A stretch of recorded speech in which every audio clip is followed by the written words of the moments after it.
Chapter 1926 Devouring the Demon Emperor. Chapter 1926 Devouring the Demon Emperor. That level of demonic energy, another demon emperor has appeared. What is happening? Sun Ling Kai's jaw dropped after seeing Demon Emperor Malik's sudden appearance. It was so shocking that it forced her to stop painting briefly. You probably already know this, but in case you don't, Malice was the first demon emperor to be slain by me. Although Malice wasn't the strongest amongst the demon emperors, he came the closest to defeating me, mostly because I was still inexperienced back then. Yuan looked back at their battle as his gaze stared at Demon Emperor Malice, who stood there with a blank look on its face, resembling a soulless puppet.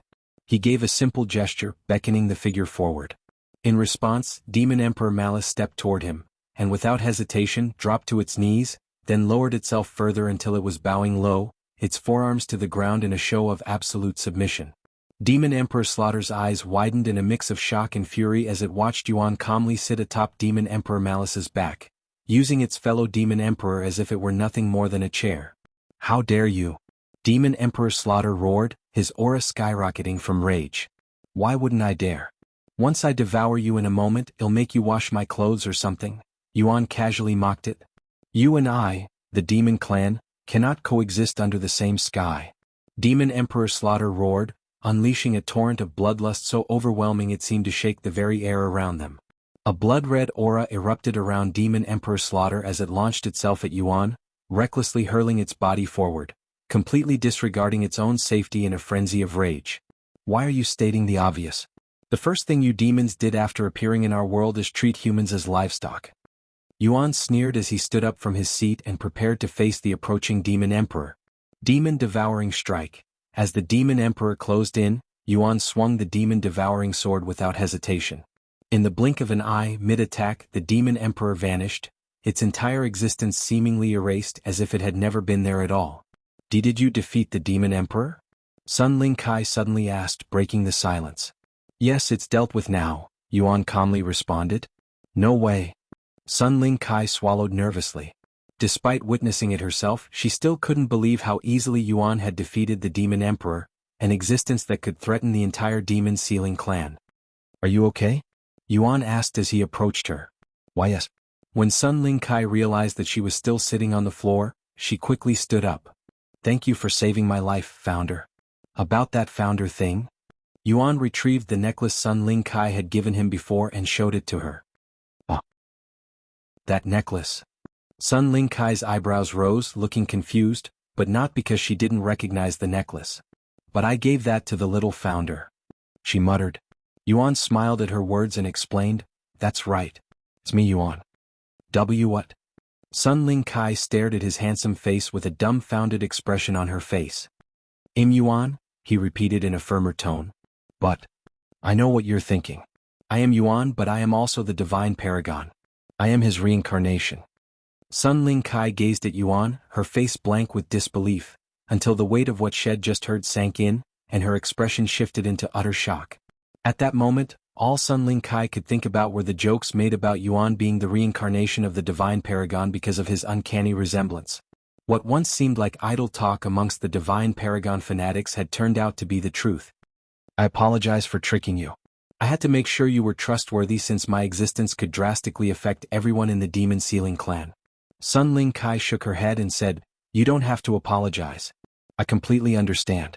However, I must ask, does Senior Sister Yen know about this?" "Yes, she knows of my true identity, and you're the second person within the Demon Sealing clan to know." "Him? Wait a second. Is that why she started gathering people?" He nodded and explained, "We plan on removing the current clan leader from his position. That's why she's gathering trustworthy people." "Chenchu? Is there any particular reason why?" "Of course, I don't have any issues with it. In fact, I believe you should lead the Demon Sealing clan again. Do you remember that incident during the Supreme Demon Sealer examination?" "Of course. It only happened a few years ago, and because of that incident, our relationship with the Demon Sealing Grotto has hit rock bottom. We're on the verge of war right now." "No, we're already past that point." "Well, I don't know why, but Chen Chu planned that to happen. Moreover, there's something off about him. I can't pinpoint it, but that's what my instincts are telling me." "Are you saying that Chen Chu, the current leader of the Demon Sealing clan, is a demon?" Sun Ling Kai exclaimed. "No, there's no proof that he's a demon, nor am I saying he's a demon. However, there's definitely something odd about his existence. I'll try to look deeper into it once I reach the seventh heaven. Oh.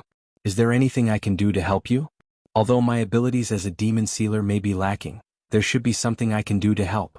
Since senior sister Yen has decided to fight against the clan leader, I cannot sit back and do nothing. You want to help, huh?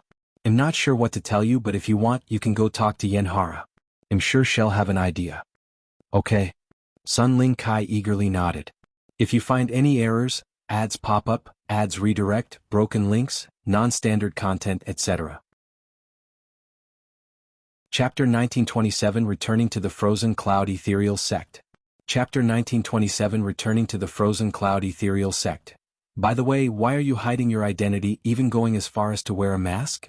Sun Ling Kai asked Yuan when he wore his mask again. Do you remember that demon the Nine Heavens Law and Order warned you about? That ridiculous and unbelievable existence? What about it? Well, that demon is me, Yuan calmly revealed. What? Sun Ling Kai exclaimed loudly, her eyes wide with shock. They mistook me for a demon because of my regenerative abilities, Yuan shrugged. Did you really kill one of them? If you hadn't done that. Yes, I did kill one of them. They wouldn't listen to me and got on my nerves. Sun Ling Kai then spoke in a cold voice. Those bastards dared to call the founder of the demon sealing clan a demon. You should have killed all of them. Yuan smiled and said, let's continue our conversation later. There are still people waiting for us to return. Okay. Sometime later, Yuan and Sun Ling Kai returned to the captive's side. Moreover, before then, Yuan devoured the demon general, who was only sealed.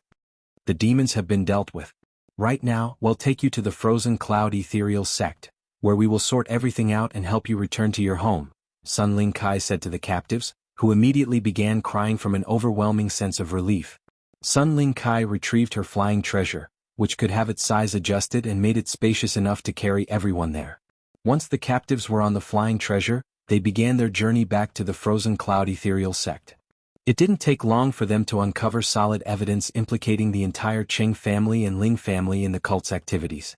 As for Red Saber Mountain and Purple Rain Monastery, the investigation revealed that only a handful of individuals were involved, and the sects themselves were not wholly complicit.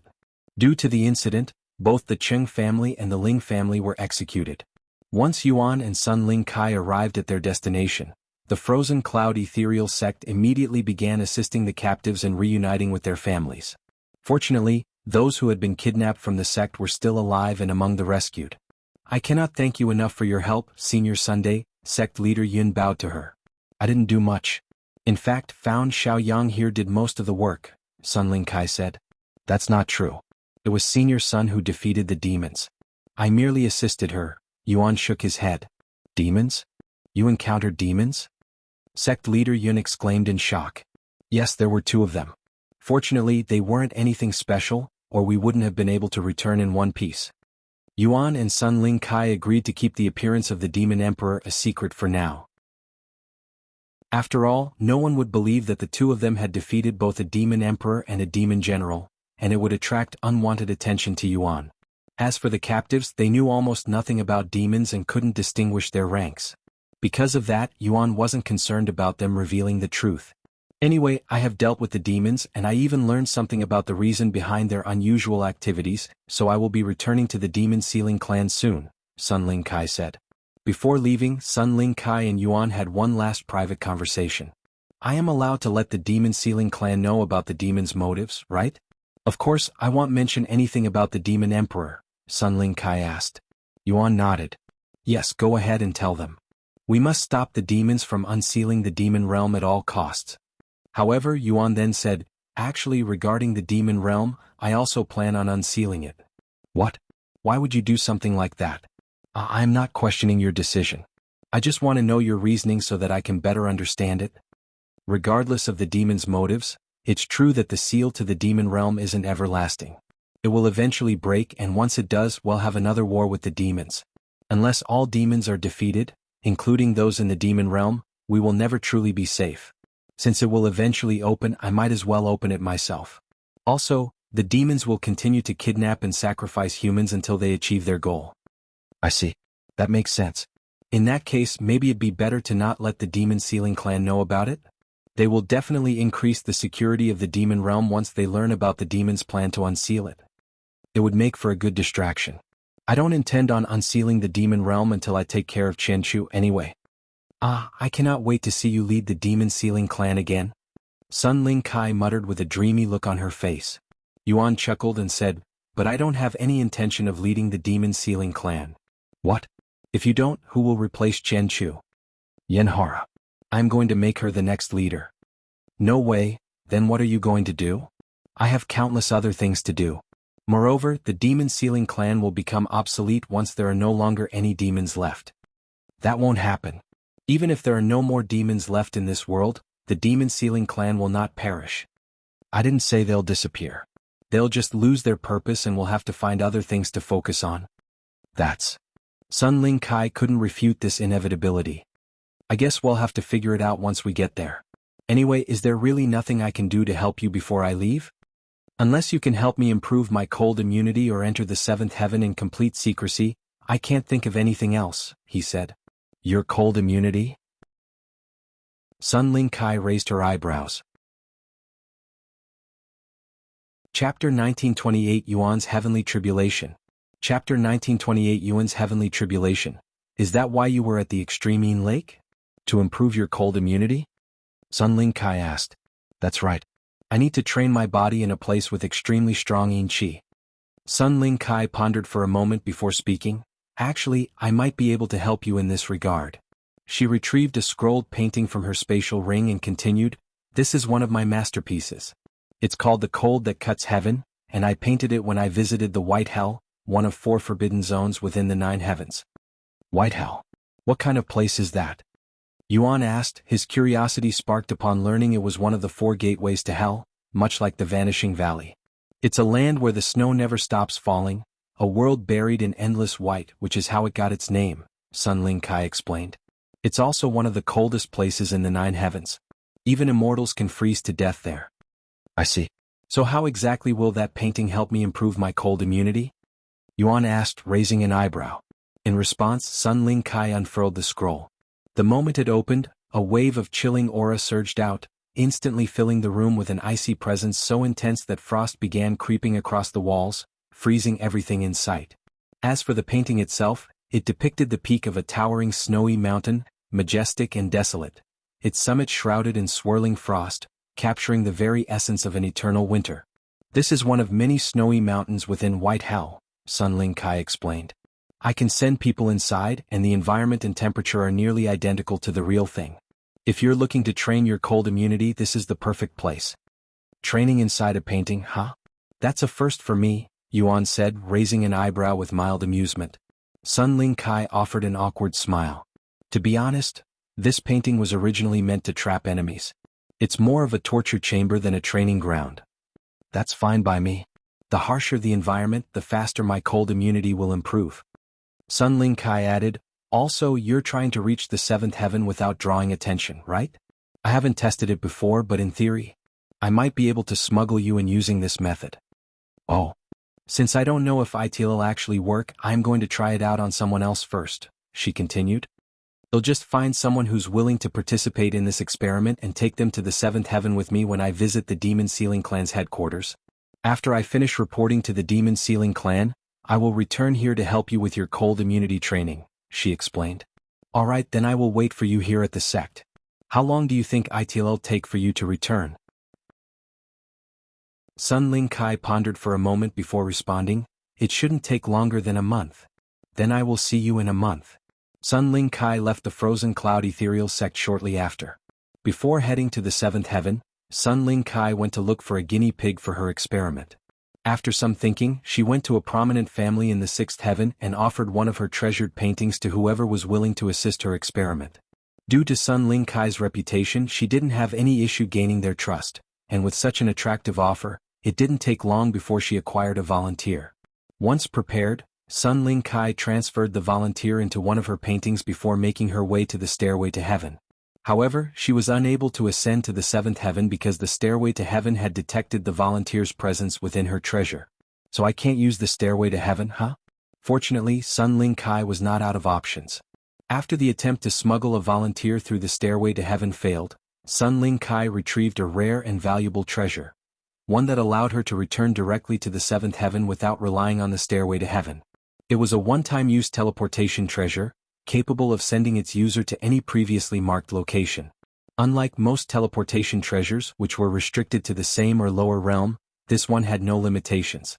Despite its rarity and staggering cost, Sun Ling Kai didn't hesitate to use it for her experiment. Sometime later, Sun Ling Kai returned to the seventh heaven. After her return, she immediately retrieved her painting and the volunteer from it. It worked. She cried inwardly after seeing the volunteer in perfect condition. Now I just need to return to the sixth heaven and do it again with the founder. Meanwhile, as he waited for Sun Ling Kai's return, Yuan absorbed the spiritual energy refined by the demon devouring sword. After reaching the peak of spirit enlightenment, Yuan pondered whether he should attempt to enter the divine realm. If I'm going to enter the seventh heaven soon, I should enter the divine realm before I do so. Hopefully my physique won't prevent me from doing so. Yuan closed his eyes and began attempting to enter the divine realm. Hearing the notifications, Yuan opened his eyes. Heavenly tribulation, huh? He wasn't surprised that he had evoked a heavenly tribulation, since every cultivator had to face a minor tribulation to ascend from the spirit realm to the divine realm. Just as Yuan stood up and prepared to leave his living quarters to confront the heavenly tribulation, another notification appeared. Meanwhile, the skies above the frozen cloud Ethereal Sect darkened as ominous black clouds gathered overhead. Thunder rumbled in the distance, its echo rolling across the land, audible from miles away. Heavenly tribulation. Someone triggered a heavenly tribulation.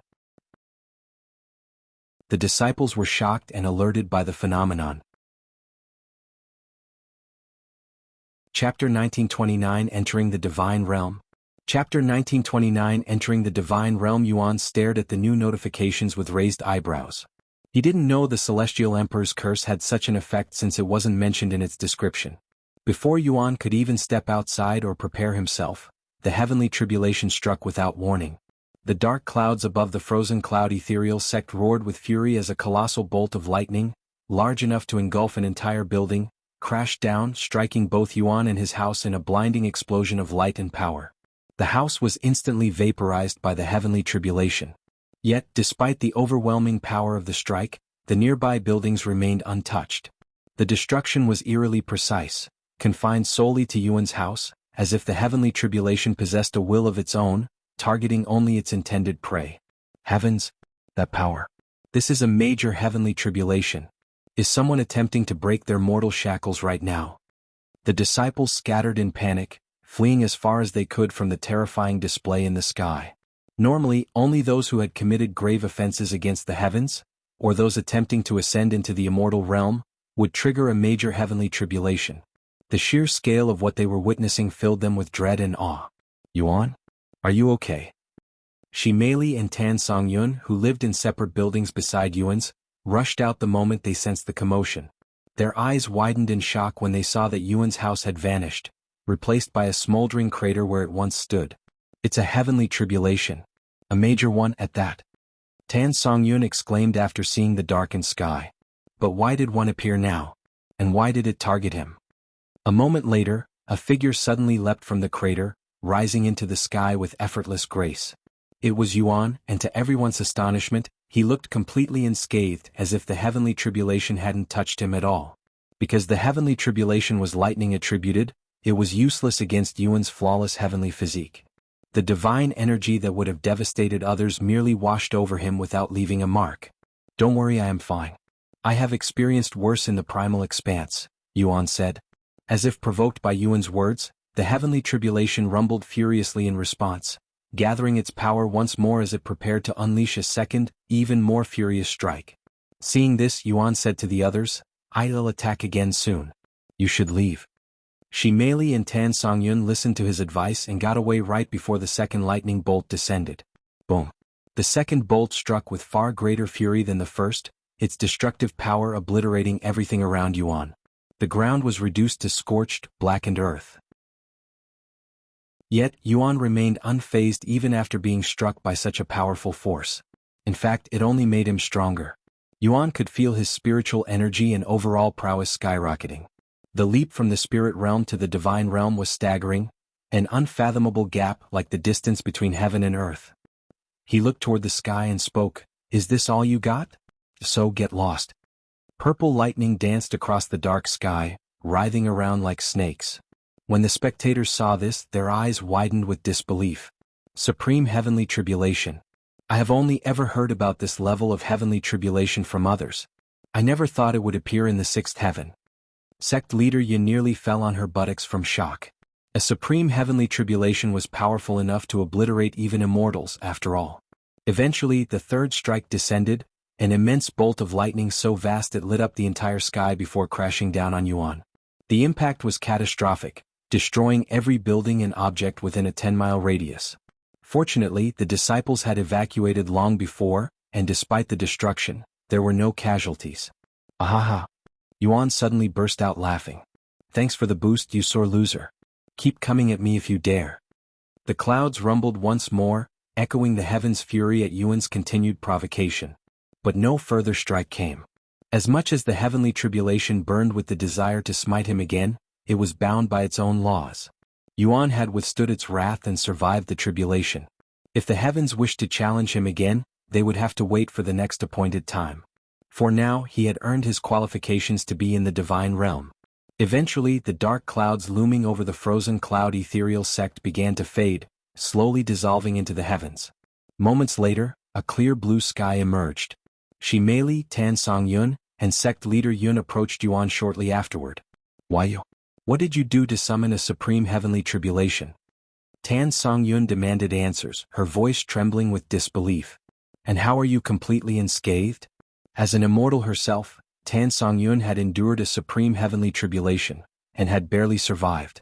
The memory of it still haunted her, making Yuan's effortless survival all the more unfathomable. The heavenly tribulation appeared because I was attempting to enter the divine realm, Yuan calmly explained. Divine realm? That would only summon a minor heavenly tribulation, major heavenly tribulation at most for those with heaven-defying talents. However, what you summoned was the supreme heavenly tribulation, which only appears when a bronze immortal attempts to become a silver immortal. Tan Songyun said. Chapter 1930 A Month of Cultivation. Chapter 1930 A Month of Cultivation. Yuan shrugged and said, "It became more powerful when I provoked it." Why you provoked the heavenly tribulation? Not even a madman would dare to do something so insane. Tan Songyun's jaw dropped at this information. Anyway, Yuan turned to face Sect leader Yuan and bowed to her. I apologize for summoning the heavenly tribulation right in the middle of your sect, even destroying a portion of it. Sect leader Yuan snapped out of her daze and shook her head before saying, "It's fine. The destroyed property can be fixed. As long as nobody was hurt, I couldn't care less. Moreover, you saved several of our disciples. The least I can do is overlook something this minor." Thank you, Yuan said. Now then, since all of our guest houses are destroyed, you can stay at my place for now. It's big enough to accommodate all of you with ease too. Okay. Sometime later, Yuan and the others moved into Sect leader Yun's living quarters. I can't believe you're already at the second level of Divine Warrior when you were only at the second level of Spirit Enlightenment yesterday, Tan Songyun sighed in a heavy voice. Yuan smiled and said, "It's only the Divine Warrior realm. I'm going to push my cultivation as much as possible before we go to the seventh heaven." Isn't it bad for your body to rush through so many cultivation levels so quickly? Shimeli asked. For normal people, yes. However, my physique is unique and I have already reached these levels before, several times at that. Ha! Oh, looks like our distance will widen even more now. She sighed. Hearing this, Yuan retrieved a monster core that once belonged to an immortal-level magical beast and offered it to her. You can cultivate too. That's an immortal-level monster core. Where did you get such a thing? That level of magical beast shouldn't exist below the seventh heaven. Tan Songyun asked. No, there is one place where you can find immortal-level magical beasts, the Vanishing Valley. The Forbidden Zone? You actually visited such a dangerous place? Tan Songyun swallowed nervously. If she was given the opportunity to go to the Vanishing Valley, she would, without a doubt, refuse. Sometime later, Yuan entered his room and resumed his cultivation. Instead of consuming monster cores, Yuan chose to absorb the spiritual energy stored within the demon devouring sword first, since the sword held an enormous reserve of spiritual energy gathered during the demonic era. Although Yuan had reached the divine Grandmaster realm, Absorbing spiritual energy manually from the demon devouring sword was a slow process. Unlike consuming monster cores which could instantly boost his cultivation, this method required patience and time. Of course, that was only considered slow by Yuan standards. Compared to other cultivators, his cultivation speed was nothing short of absurd, practically defying common sense. In just a single month, Yuan had advanced from the Spirit Enlightenment realm all the way to the Divine King realm, a feat that would be unthinkable for even geniuses. And he had done it while under the effects of the Celestial Emperor's curse, which slowed his cultivation speed by 99%.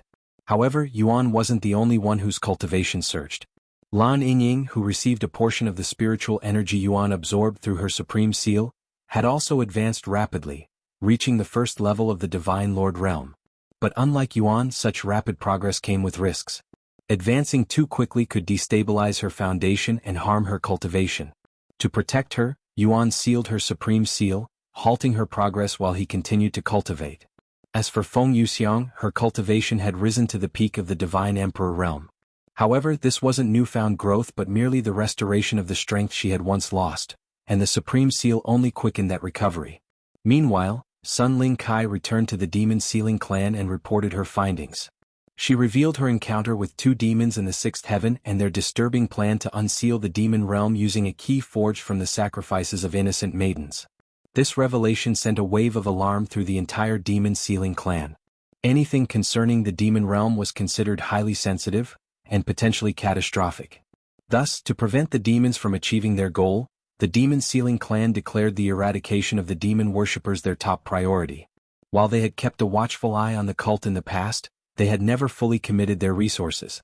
As for the search for the so-called demon who had killed a cultivator from the Nine Heavens Law and Order, the Demon Sealing clan chose to suspend the investigation for now.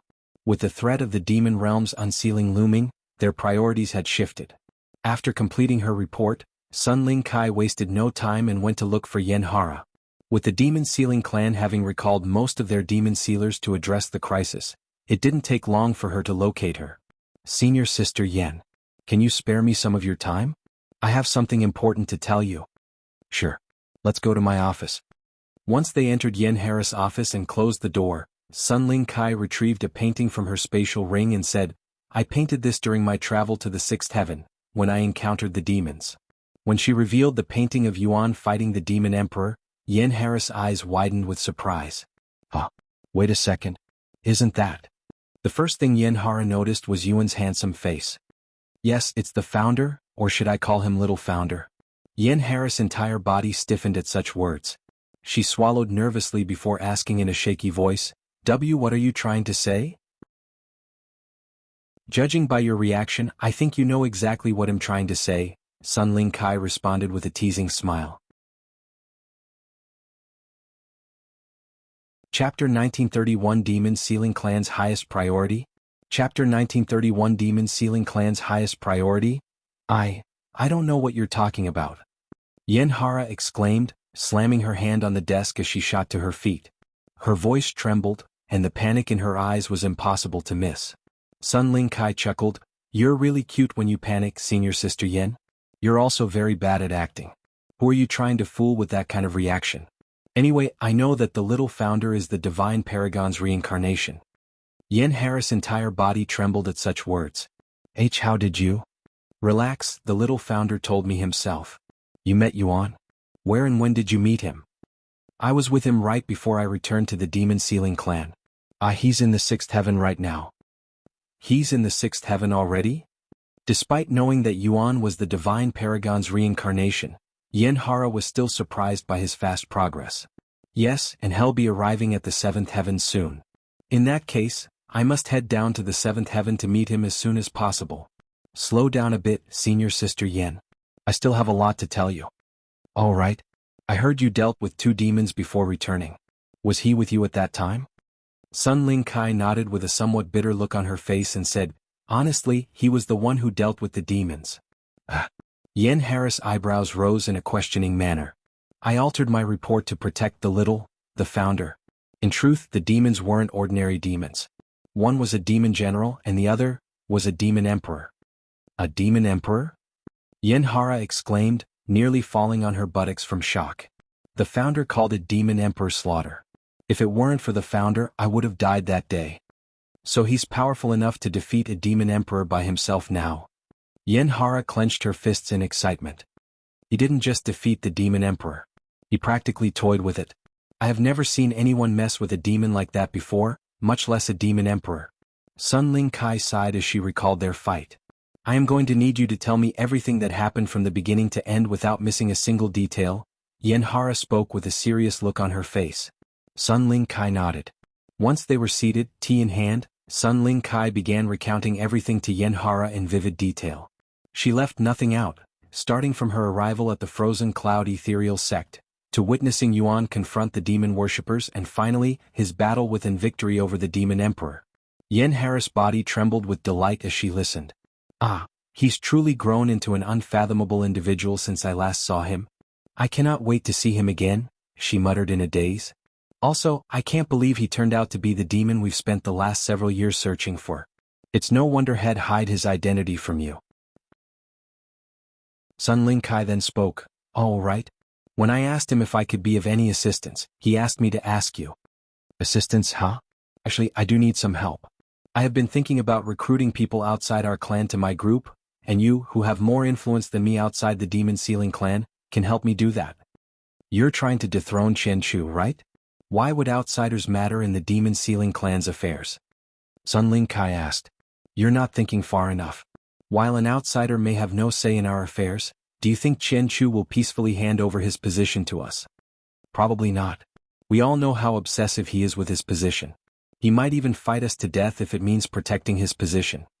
Yenhara nodded and continued, and once he starts fighting, those on his side will join. Chen Chu has over half of the Demon Sealing clan's support. If we want to defeat him, we'll need external help. That might be true now, but if the founder reveals himself, I'm sure most of them would switch sides, said Sun Ling Kai. That's very possible, but it's still better to be safe than sorry. That makes sense. When will you be returning to the sixth heaven?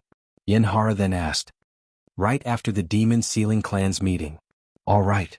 A few days later, the Demon Sealing clan started their major meeting, drawing participation from nearly all of its demon sealers regardless of rank or status. The topic was about Sun Ling Kai's report on the demons' plans to unseal the demon realm. During my encounter with the demons, I questioned their reason for kidnapping maidens, and it told me that they were making a key to open the demon realm. A tense atmosphere filled the place when Sun Ling Kai mentioned the demon realm. If the demon realm were ever unsealed, the nine heavens would, without a doubt, experience another demonic era, and nobody there wanted such a thing to happen. We must stop that from happening at all costs. If the seal to the demon realm ever unseals, countless people will die. That's right. We have to do something about this. Isn't that obvious? The meeting was brief and to the point. Chen Chu issued a firm directive. The demon worshippers were now the highest priority. All demon sealers were to remain vigilant and travel the nine heavens while giving special attention to any cases involving kidnappings and places with high numbers of missing people.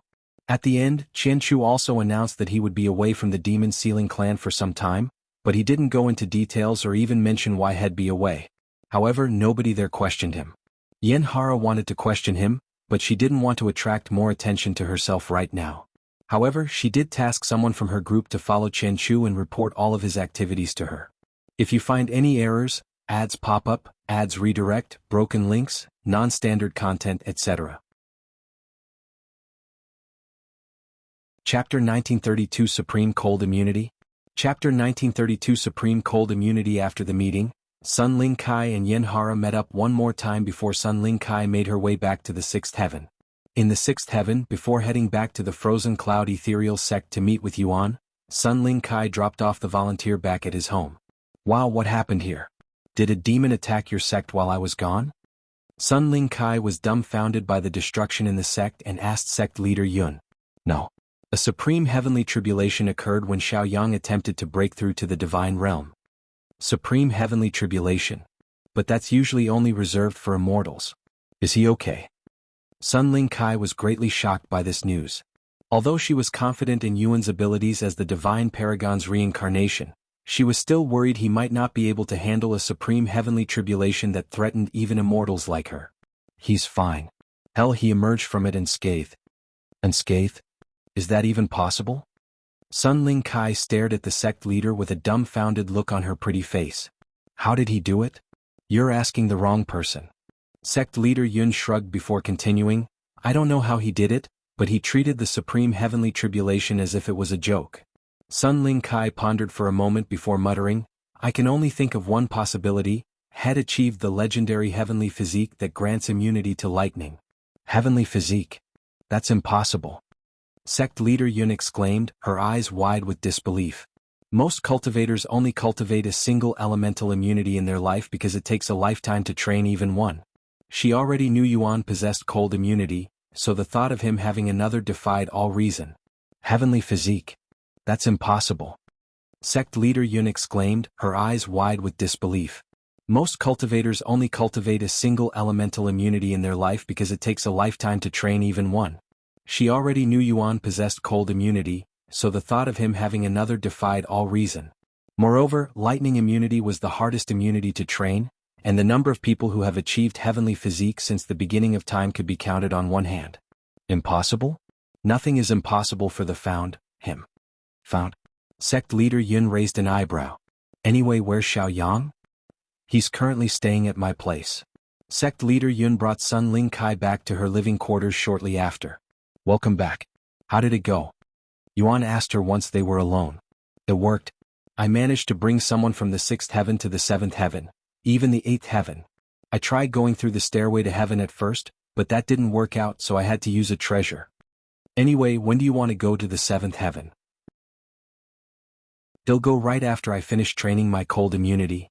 Sun Ling Kai suddenly went silent. Is something wrong? Yuan asked. Oh, nothing's wrong.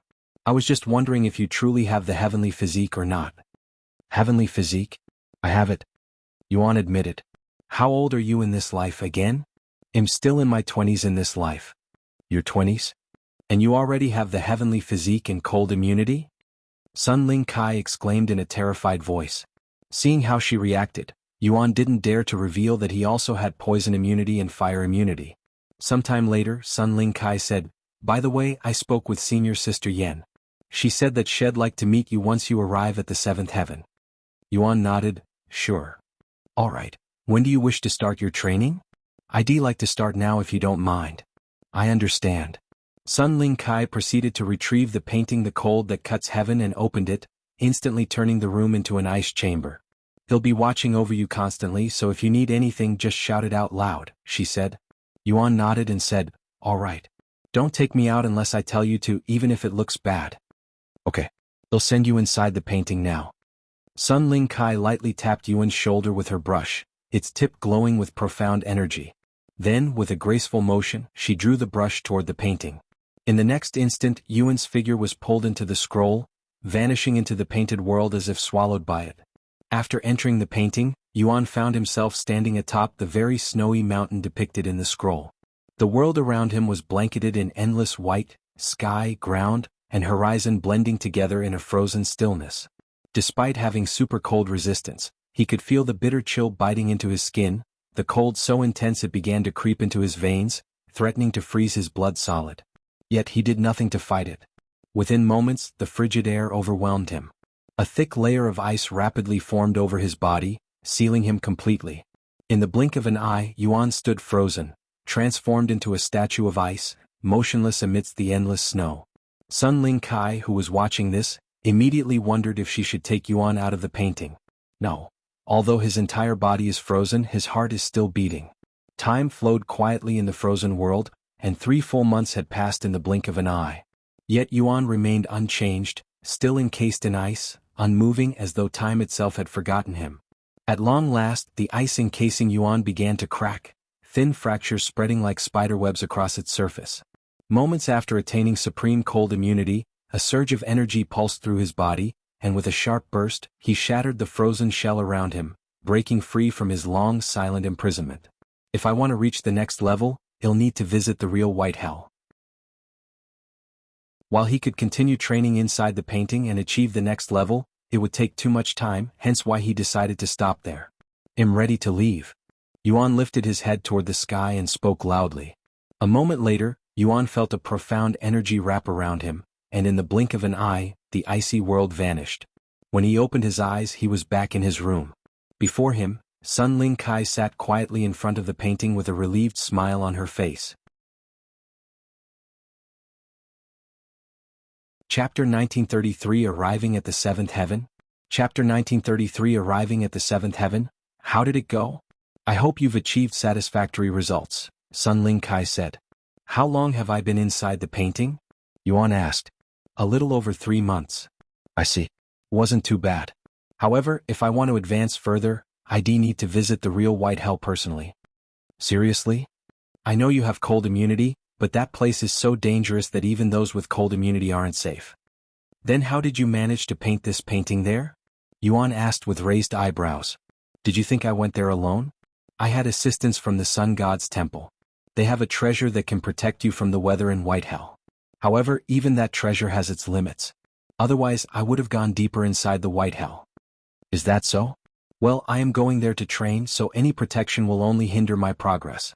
Where can I find the place? You can find it in the Seventh Heaven. That's great. I'll head over there once I am finished with my other business, said Yuan. So, are you ready to head to the Seventh Heaven? I am, but let me talk to Shimeli and Tan Songyun too. Sometime later, Yuan revealed his plan to enter the Seventh Heaven through Sun Ling Kai. Are we leaving now? Shimeli asked. Yuan nodded. Tan Songyun then said, in that case you'll have to leave your group for some time. I need to speak with my faction leader, so I'll return to my faction for some time. Once I am done, I'll find you again. Are you sure? What if I do something bad while you're away? Yuan teased. Tan Songyun stared at him with narrowed eyes for a moment before sighing.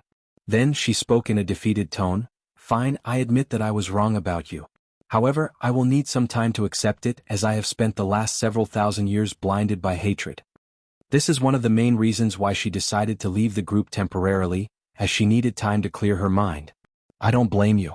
The only one at fault is the individual who started spreading those false rumors. Tan Songyun nodded. By the way, since I have already been to the Seventh Heaven, I can go there by myself, so I won't be coming with you, she said a moment later. I understand. Until next time. Tan Songyun left the frozen cloud Ethereal Sect shortly after. Sun Ling Kai was very curious about their relationship, but not wanting to appear nosy, she decided to stay silent. Stay here for a bit. I have to go outside for a moment. Yuan said to them before leaving the house. Yang, are you here? A moment later, 2 cloaked figures appeared before Yuan. We are at your service. I will be heading to the Seventh Heaven soon. Will you be able to follow me there? He asked. We can follow you all the way to the Ninth Heaven. That's good. By the way, do you know anything about the Dragon Spiral Mountain located within the Seventh Heaven? Yang spoke first. The Dragon Spiral Mountain in the Seventh Heaven is currently under the control of the Holy Dragon Clan. Their bloodline ranks among the top 3 royal bloodlines of all dragon bloodlines. In followed. They're extremely reclusive and seldom leave their territory. Naturally, that also means they rarely accept visitors. Is that so? After his conversation with Yin and Yang ended, Yuan returned inside the house and said, All right, I am ready. Let's head to the Seventh Heaven. Sun Ling Kai retrieved a painting shortly after and sent Yuan and Shimeli inside it. They'll let you know when we arrive. It won't take long. After putting away the painting, Sun Ling Kai notified Sect leader Yuan of their departure before retrieving a treasure that brought her to the Seventh Heaven and used it without hesitation. Once they arrived in the Seventh Heaven, Sun Ling Kai brought Yuan and Shimeli out of the painting. Welcome to the Seventh Heaven, she said to them. Wow. I thought the spiritual energy was already impressive enough in the Sixth Heaven, but it cannot even compare to the spiritual energy in the Seventh Heaven. Shimeli muttered with a dazed look on her face. She could feel her cultivation improve significantly with every breath. Not just spiritual energy. The immortal chi here is also incomparably more abundant, said Sun Ling Kai. Immortal chi. I guess we'll be encountering immortals now. Shimeli swallowed nervously. That's right. After all, there is no longer any restriction to one's cultivation from the Seventh Heaven and onwards.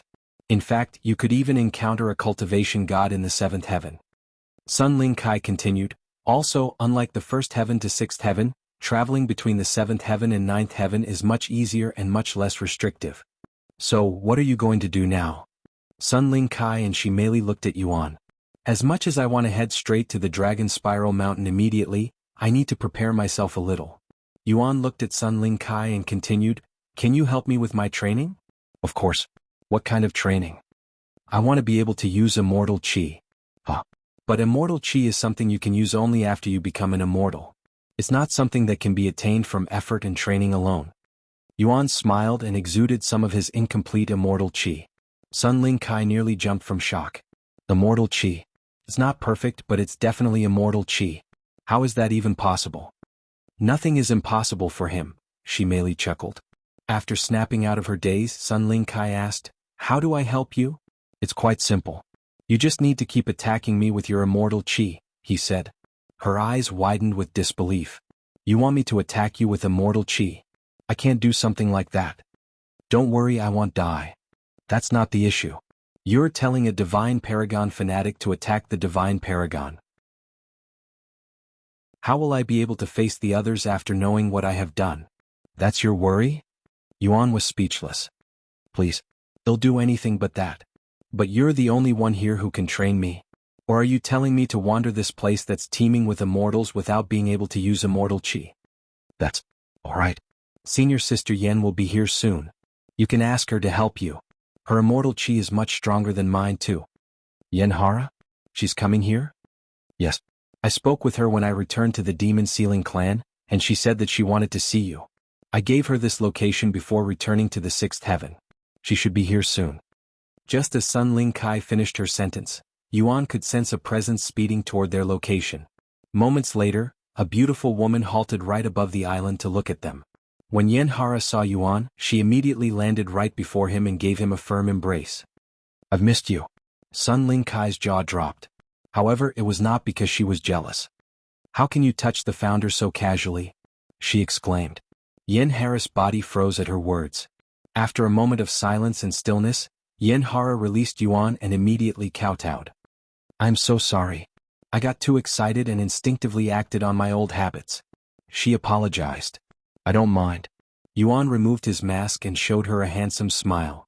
It's been a while. How have you been? Yen Hara didn't respond. Her attention was completely consumed by Yuan's face.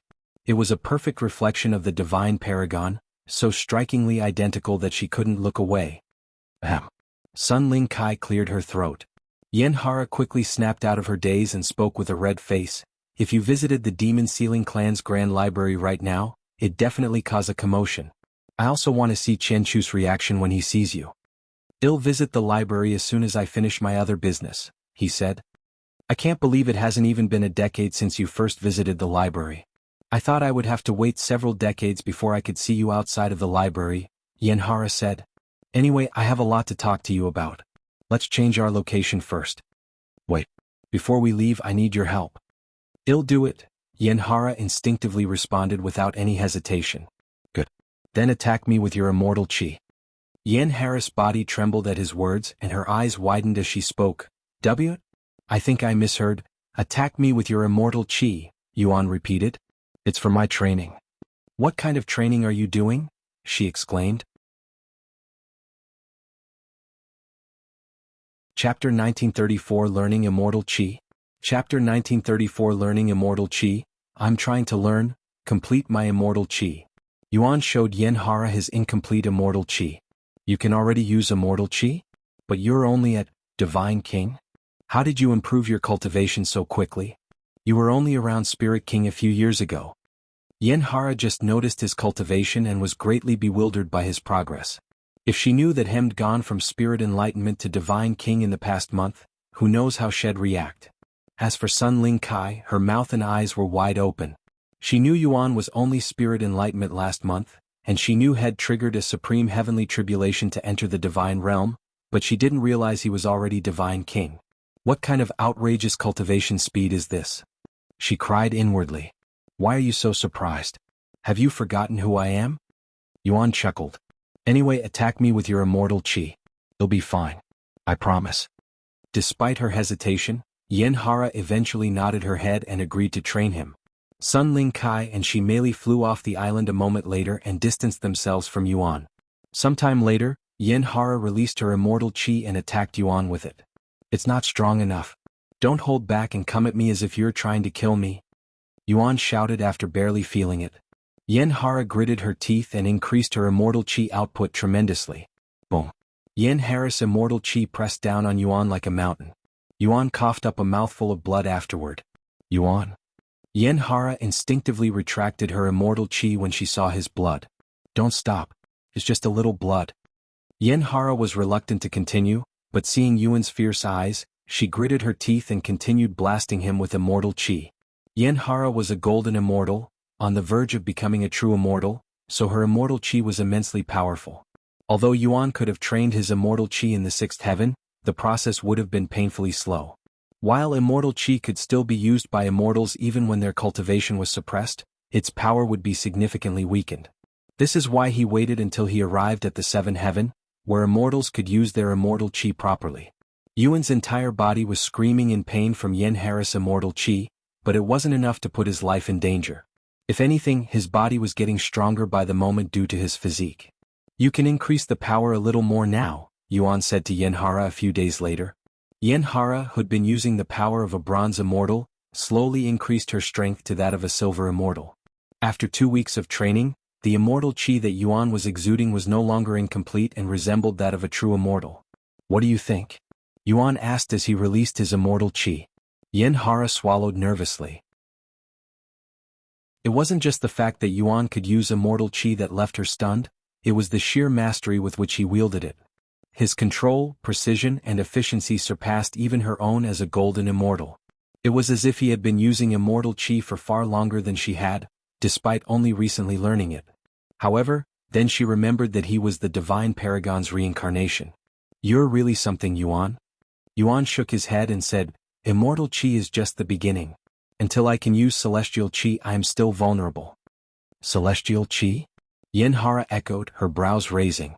There have been rare cases of cultivators using immortal chi before reaching the immortal realm, but there's no precedent, none, of anyone below the God Ascension realm comprehending celestial chi. No precedent, yet. Yuan smiled, leaving her speechless. Mei and Sun Ling Kai returned to the island shortly after. He actually managed to learn immortal chi. Sun Ling Kai muttered under her breath. Sometime later, Yuan and the others jumped on Sun Ling Kai's flying treasure and sped away. After arriving at a city, Yen Hara brought them to a tea house. This is Tea Paradise, one of the most famous tea houses in the 9 heavens. Once they were seated, Yen Hara said to the server, Give us your best tea. Our best? The server raised an eyebrow before asking, Only those with. Before the server could even finish her sentence, Sun Ling Kai retrieved a green medallion and placed it on the table. Please wait a moment. I will bring your tea right away. The server hurriedly left the room. What was that about? Mei asked. Yen Hara chuckled and said, Unless you have a membership, your options in this place are limited. However, even with a membership, you won't be able to experience their best tea without a certain rank. I'm just an ordinary member, but junior sister's son here. I am not a member but an honorable guest. This medallion was given to me by the owner of this tea house himself, she explained. I don't know if you know this, but she's a big shot in the 9 heavens. In fact, I am a nobody when compared to her, Yen Hara said with a smile on her face.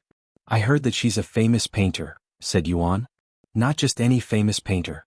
She's the most famous. Yen Hara bragged as if she was talking about herself. It's really nothing that amazing. Sun Ling Kai said, appearing somewhat bashful. Their tea arrived a few minutes later, and the server explained the tea's background. This is the Starry Dream-infused tea, brewed using million-year-old leaves from a starry tree, which can only be found in the starry sky, as well as a drop of celestial dew. Once the server left, Mei said, I know I am supposed to be impressed by the ingredients, but I don't know anything about them. Sun Ling Kai then explained, the starry tree is an exotic plant that only grows in the starry sky. The celestial dew is a precious treasure that can only be found in. Let's just say that the cost of this tea is enough to purchase an Empyrean-grade treasure, Yen Hara interjected. The price of an Empyrean-grade treasure? Mei exclaimed, not daring to believe her ears. How could a pot of tea be comparable to an Empyrean-grade treasure? Chapter 1935 Demons Sealing Grotto True Identity. Chapter 1935 Demons Sealing Grotto True Identity. Mei stared at her cup of tea and hesitated to touch it, much less drink it. What are you waiting for? Go ahead and drink it, Yen Hara said right before downing her cup of tea in one motion. Sun Ling Kai also drank the tea without any hesitation. She merely swallowed nervously before grabbing the cup. Then, with one swift and forceful movement, she drank it. Wow. My cultivation increased by an entire level just from drinking that small cup. And I can still feel a tremendous amount of spiritual energy in my body that is slowly being absorbed. She merely exclaimed with a shocked face. That amount of spiritual energy will probably be enough to raise your cultivation by an entire realm once you fully absorb it. However, due to your lack of cultivation, you'll only be able to drink 1 cup of tea for now. If you try to drink more, you'll absorb too much spiritual energy for your body to handle and, boom, your dantian will explode. Yuan warned her. It's not just your cultivation that has improved. I'm sure you're starting to notice it, but all of your senses have also improved greatly. Your body should have strengthened as well. Sun Ling Kai added. A single cup of tea is able to benefit me so much? It's hard to believe even though I am experiencing its effects as we speak. She merely swallowed nervously. Thank you very much for this opportunity, seniors. There's no need to be so formal with us. Just call us senior sisters, Yuan said. Meanwhile, Yuan also consumed his cup of tea. However, unlike Shimeli, it barely affected him. The tea has a really unique flavor. I quite like it, said Yuan as he placed his cup down. Hey, race another cup. Yuan quickly refilled his cup. Without hesitation, Yuan drank the whole thing again. Hey, race some more. Yuan poured him another cup. Her movements were so natural that it felt like she'd done this 1,000,000 times. In the blink of an eye, Yuan drank half of the tea in the pot. The two of you should drink too, he said to them. It's fine. We've been here several times. And this is mostly to celebrate your arrival in the 7th heaven. You can drink all of it, if you can handle it. If you say so. Yuan didn't hesitate to drink the rest of the tea. Although he liked the taste, it wasn't the only reason he was drinking it. After his 3rd cup, his celestial chi comprehension began improving with every cup.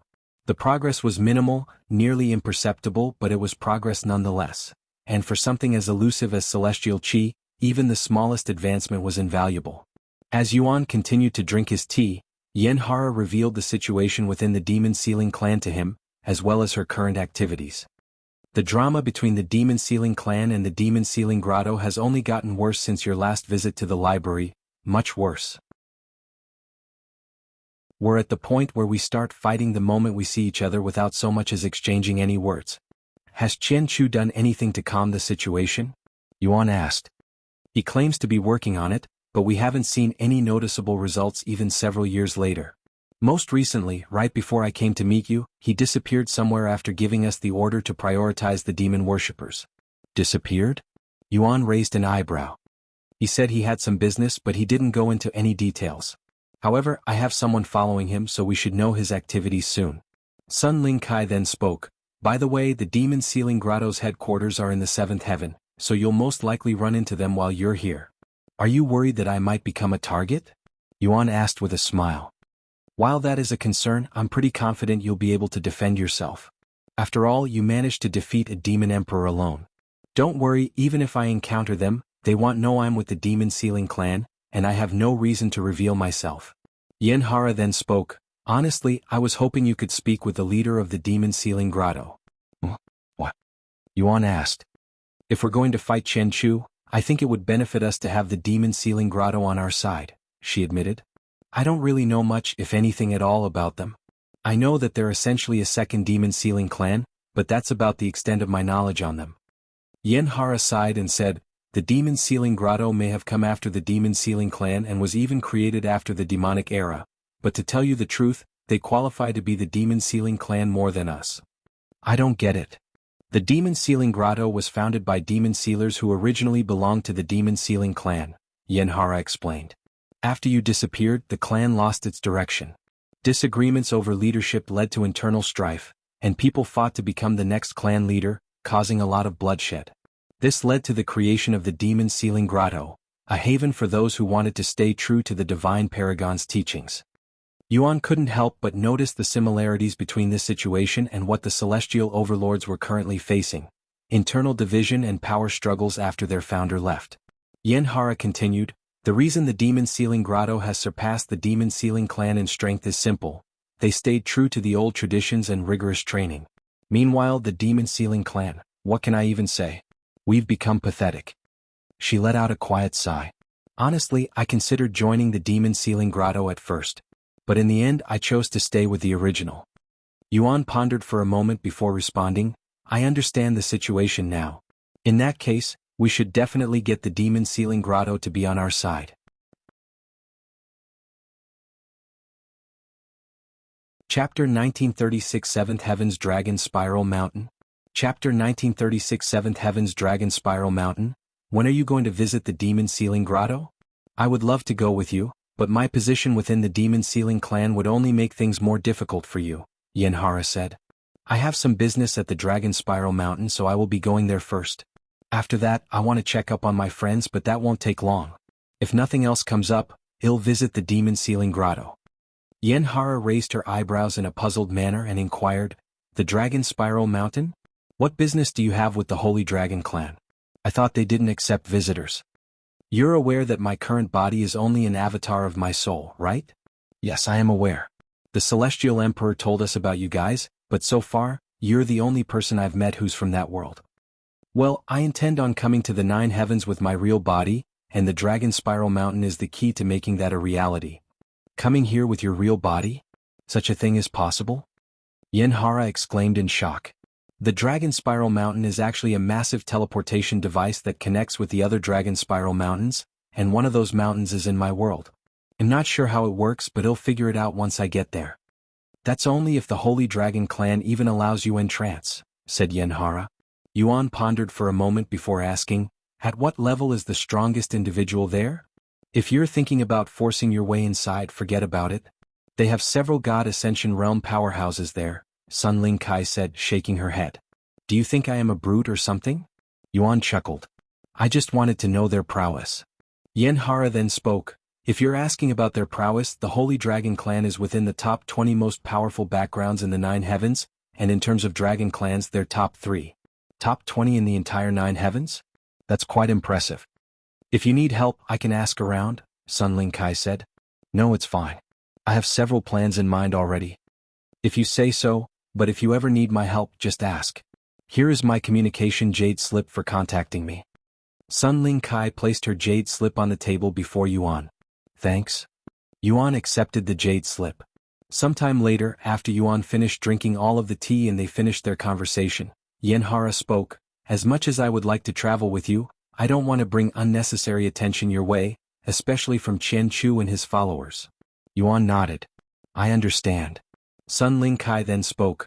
Well, good luck with the Holy Dragon clan. They're renowned for their stubbornness. Sun Ling Kai and Yenhara left first after paying for the tea. Let's head to the Dragon Spiral Mountain now, shall we? Yuan said to Shi Meili, who eagerly nodded. After leaving the tea house, they made their way to the nearest teleportation device. Many teleports later, they arrived at Silver Foam Harbor, a bustling city located near the Sea of Dragons. The Sea of Dragons was a vast, unique ocean in the 7th heaven, renowned for its abundance of sea beasts that bore the appearance of dragons. However, despite their fearsome looks, most of these beasts were not true dragons, and only a rare few possessed actual dragon blood in their veins. No one truly knew why the sea beasts resembled dragons, but legend had it that a mighty ancient dragon once perished within those waters. Its blood seeped into the sea, tainting the depths and altering the creatures that dwelled within, giving rise to the dragon-like beasts that now roamed the Sea of Dragons. As for the Dragon Spiral Mountain, it was located on a secluded island somewhere in the middle of the Sea of Dragons. Its remote and treacherous location was a natural deterrent to visitors, especially with powerful immortal-level sea beasts prowling the surrounding waters. While Yuan didn't fear the sea beast, Shi Meili was a different story. Maybe I should stay in this place while you head to the Dragon Spiral Mountain. I don't want to be a burden, said Shi Meili as they stood before the Sea of Dragons. Yuan shook his head. Don't say that. Also, your presence might help me convince the Holy Dragon clan to assist us, so I cannot leave you behind. Just stay close to me. I'll protect you. Young master, you're not alone. Feng Yuxiang suddenly appeared before them. I'll also help out. Thank you. Shi Meili nodded. We also have Ingzi, who is as powerful as a golden immortal, Yuan added. Feng Yuxiang then spoke. Instead of flying around like we usually do, it's about time we start making use of flying treasures. With that, she retrieved a small crimson ship from her storage and tossed it into the air. The ship began expanding midair until it was large enough to accommodate 1,000 people with ease. The sudden appearance of such a massive flying treasure left everyone at the harbor utterly dumbfounded. "This is the Soaring Phoenix," Feng Yuxiang introduced the flying treasure to them as she jumped on it. "Although it's not the fastest flying treasure out there, it has what many ordinary flying treasures lack: defensive formations that will keep its riders safe. As long as we don't encounter any immortal-level threat, we'll be safe while riding it." Yuan and Shimeli entered the ship a moment later. "This is quite something. Why didn't you bring this out before? We could have used something like this during some of our long travels." Feng Yuxiang then said, "Because it doesn't operate with just spiritual energy. It also requires immortal qi, which can only be found in the seventh heaven and above." Moments later, the soaring phoenix stirred to life, and in the blink of an eye, it shot into the distance, vanishing from the harbor's view, leaving only ripples in its wake and stunned silence behind.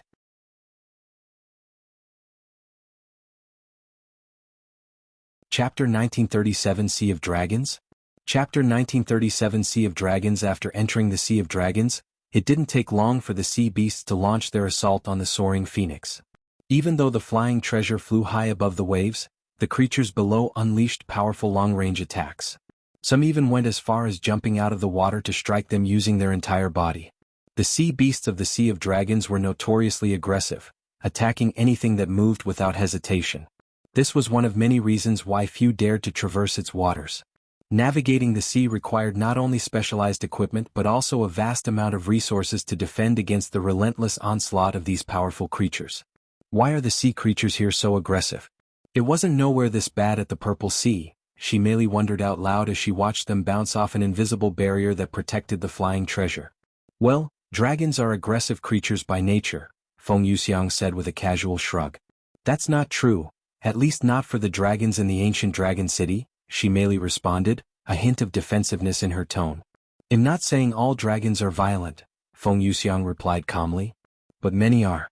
It's in their blood, just like how phoenixes are naturally prideful creatures. It's part of who we are." Shimeli fell silent, unable to refute Feng Yuxiang's words, especially with the evidence right before her eyes. The sea beasts, dragon-like in form and ferocity, were living proof of the aggression woven into their bloodline. All she could do was watch in quiet contemplation. "So, how do you plan on approaching the Holy Dragon Clan, young master?" "I can't say I've dealt with them before, but I've heard many stories about them." Feng Yuxiang asked Yuan. "Are you going to disguise yourself as a dragon emperor like you usually do?" Yuan pondered for a moment before responding, "No, that trick probably won't work with them, especially if they're one of the top dragon clans in the Nine Heavens. Moreover, their god ascension experts will most likely see through my disguise." "Then how are you going to trick them?" "I doubt they'd pay attention to a human," Feng Yuxiang said. "Since there's a good chance they have a connection with Dragon Goddess Yeo, I can use that to my advantage. After all, I have Dragon Goddess Yu's soul with me." "I see, so you're going to use Dragon Goddess Yu's identity? If that doesn't work, you'll think of something else." The Sea of Dragons was so vast that even with a high-speed flying treasure, crossing from one end to the other would take years. The Dragon Spiral Mountain was located at the very heart of the Sea of Dragons, and Yuan estimated that their journey would take several months at the very least. With an abundance of time, the group dedicated themselves to cultivation. Thanks to the rich spiritual energy of the seventh heaven, Shimeli's cultivation advanced at an astonishing pace. Lan Yingying and Yingzi appeared to cultivate. While Lan Yingying focused on stabilizing her cultivation, Yingzi's cultivation soared at an unimaginable speed. After a few weeks at sea, Feng Yuxiang returned to Yuan's Dantian and entered slumber. Fortunately, the soaring phoenix required no active supervision to operate. With a destination already set and absorbing the natural spiritual energy and immortal qi around it, the ship continued sailing steadily toward Dragon Spiral Mountain. Meanwhile, Yuan continued to absorb the spiritual energy within the demon devouring sword. It didn't take long for his Divine King cultivation to enter the Divine Emperor realm. However, after reaching the peak of Divine Emperor, Yuan encountered his bottleneck. After reaching his bottleneck, Yuan focused on improving his soul strength. Unlike spiritual energy, which could only be enhanced by absorbing more of it, immortal qi functioned differently. While it could be strengthened through conventional cultivation, it also grew stronger through one's soul strength, hence why immortals spend more time cultivating their soul cultivation technique than their spiritual cultivation technique. Of course, due to the rarity of soul cultivation techniques, not all immortals had the luxury of strengthening their soul strength. This was where factions became crucial. Beyond offering protection and resources, many powerful factions possessed soul cultivation techniques, making them invaluable to those seeking to advance further. Heaven's indomitable soul, truly an unfathomable technique. I wonder how it's related to my past lives. Yuan thought to himself as his soul strength strengthened with every passing second. As the soaring phoenix drew closer to Dragon Spiral Mountain, the sea beasts grew noticeably more aggressive and far more powerful. Their appearances also resembled dragons more and more. At first, the soaring phoenix effortlessly absorbed all incoming attacks, its defenses unfazed by the sea beast's aggression. But now, the sea beasts were powerful enough to shake the flying treasure with their attacks. The barrier looks like it's struggling. It's not going to break, is it? She merely asked, a worried look on her face as the ship shuddered again. Feng Feng said the flying treasure can withstand attacks up to the silver immortal level, Yuan replied calmly. The sea beasts are still only in the immortal ascension realm, so we're fine for now. Is that so? Feeling relieved, she merely returned to her cultivation. In just 8 months, she merely increased her cultivation to the 8th level of Divine Master from Divine Warrior. Lan Yingying had stabilized her cultivation at the 1st level of the Divine Lord level and had begun cultivating toward the next level by herself. As for Yingzi, her cultivation saw the most significant improvements, reaching the 3rd level of Divine Grandmaster.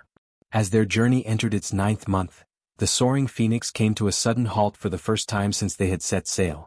Sensing the shift, Yuan and the others paused their cultivation to investigate, expecting to see their destination. But to their confusion, the Dragon Spiral Mountain was nowhere in sight.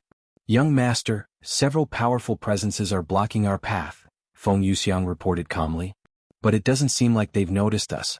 In fact, it looks like they're currently fighting among themselves.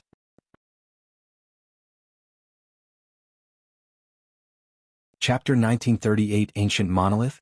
1938 Ancient Monolith. After hearing Feng Yuxiang's words, Yuan expanded the range of his divine sense. Although he kept it active at all times, he usually limited its scope to avoid distracting others, or worse, being mistaken for spying, a common source of conflict among cultivators. Several hundred miles away, Yuan's divine sense locked onto a large gathering of individuals.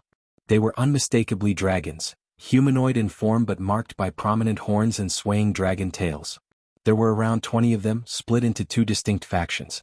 One group was dressed in elegant white and gold robes, radiating a noble aura. The other wore black and light blue garments, their presence colder and more ominous. The Holy Dragon clan has monopolized the Dragon Spiral Mountain for far too long. One of the black and blue-clothed individuals shouted angrily. Shut up. We've been protecting the Dragon Spiral Mountain since the primordial era. What right do you have to tell us to leave? That's right, you greedy bastards. Your intentions for wanting the Dragon Spiral Mountain aren't good either. We'll never hand it over to you. The gold-robed individuals responded. Young Master, should we intervene? Feng Yuxiang asked Yuan. Not yet. If we intervene now, we might offend both sides. Let's wait a little longer, he calmly responded. Soon, the Holy Dragon clan and the opposing faction resumed their battle. The combatants were all powerful, most being at the Immortal Ascension realm, with each side led by a single bronze immortal. At first, the 2 forces seemed evenly matched, their attacks shaking the very air with dragon techniques. But as the battle dragged on, it became clear that the dragons in black and blue robes were gaining the upper hand, steadily pushing back the Holy Dragon clan. I'm going to intervene now. Yuan suddenly left the soaring phoenix and flew toward the battle. Sometime later, once Yuan arrived at the scene, he cleared his throat loudly and spoke. Excuse me, can I have a moment of your attention? Huh? Who the hell is that? Both sides abruptly halted their battle and turned their attention to Yuan. At first, they tensed with suspicion, assuming he was a reinforcement from the opposing side. But as they caught his scent and realized he was human, their expressions shifted from wariness to confusion. I'm trying to find the Dragon Spiral Mountain, but am lost. Yuan continued speaking in a calm and clear despite the tension in the air. This crazy human bastard actually interrupted us over some bullshit like that? You'll pay for your sin with death. One of the black-robed dragons suddenly flew at Yuan with clear killing intent radiating from his aura. What's with the hostility? I'm just trying to ask for directions. Yuan sighed as he retrieved Dragon God's vengeance. The instant the dragon god's vengeance appeared, the black-robed dragon charging toward Yuan came to an abrupt halt, his instincts screaming at him to stop. Gasps rippled through the others, their faces etched with instinctive terror. A primal fear gripped them, one they couldn't suppress, as the weapon exuded a deadly pressure that made their very blood run cold. From the dragon god's vengeance, they felt an overwhelming aura of destruction, one that threatened their lives just by existing. "What's wrong? Weren't you about to punish me for my sins?"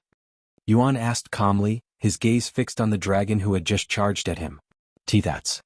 The dragon stammered, his voice trembling. He hesitated to speak further, terrified that a single wrong word might provoke the figure before him and cost him his life. Instead, a voice from the Holy Dragon clan spoke a moment later. "What business do you have at Dragon Spiral Mountain?" The speaker was their bronze immortal, a woman whose tone carried both authority and unease. Though Yuan's cultivation appeared negligible at first glance, her eyes were fixed on the ominous weapon in his grasp. Something about it unsettled her deeply. It radiated a presence that felt inherently hostile to dragons, perhaps even a bane to their kind. The others from the Holy Dragon clan quickly grasped the intent behind their bronze immortal's question. Their expressions sharpened, and subtle shifts in their stances revealed their readiness. If Yuan's next words hinted at any ill intent toward Dragon Spiral Mountain, they were prepared to act, no matter how ominous the weapon in his hand appeared. "It's complicated." "I don't care how complicated it is. Explain." Yuan's gaze sharpened, a chill threading through his voice as he addressed the bronze immortal. "I don't like your tone." Sensing the undercurrent of danger, the bronze immortal instinctively shifted into a defensive stance. The others reacted similarly and prepared to face Yuan. Seeing this, Yuan stowed away the dragon god's vengeance and said calmly, "My business with Dragon Spiral Mountain concerns Dragon Goddess Yeo. That's all I'll say." "Dragon Goddess Yeo?" 2154 gasps rippled through the crowd, shock evident on every face. The mere mention of her name from a human's lips left them stunned. "Dragon Goddess Yeo?" Gasps rippled through the crowd, shock evident on every face. The mere mention of her name from a human's lips left them stunned. Even among the dragon clans, Dragon Goddess Yeo was a name spoken rarely, known only to a few. That a human would mention her made the moment all the more startling.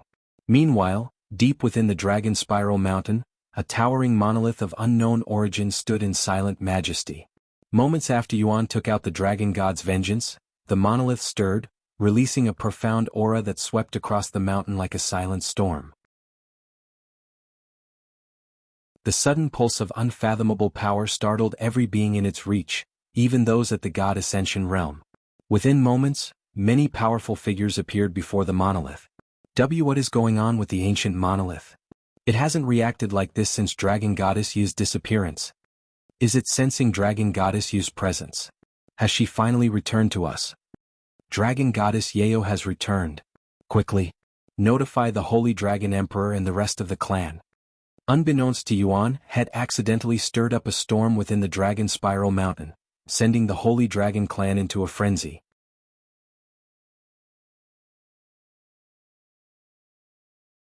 Chapter 1939 Holy Dragon Clan. 1939 Holy Dragon Clan. Well, if you're not going to tell me where to find the Dragon Spiral Mountain, I'll take my leave now. Yuan said shortly after putting away the dragon god's vengeance. Without giving the Holy Dragon clan an opportunity to speak, Yuan turned around and flew away. Wait a second. The bronze immortal from the Holy Dragon clan tried to chase after Yuan but was blocked by the black-robed dragons. Where do you think you're going? We're not finished here yet. Get lost. Their battle continued, but in a sudden shift, the tides turned.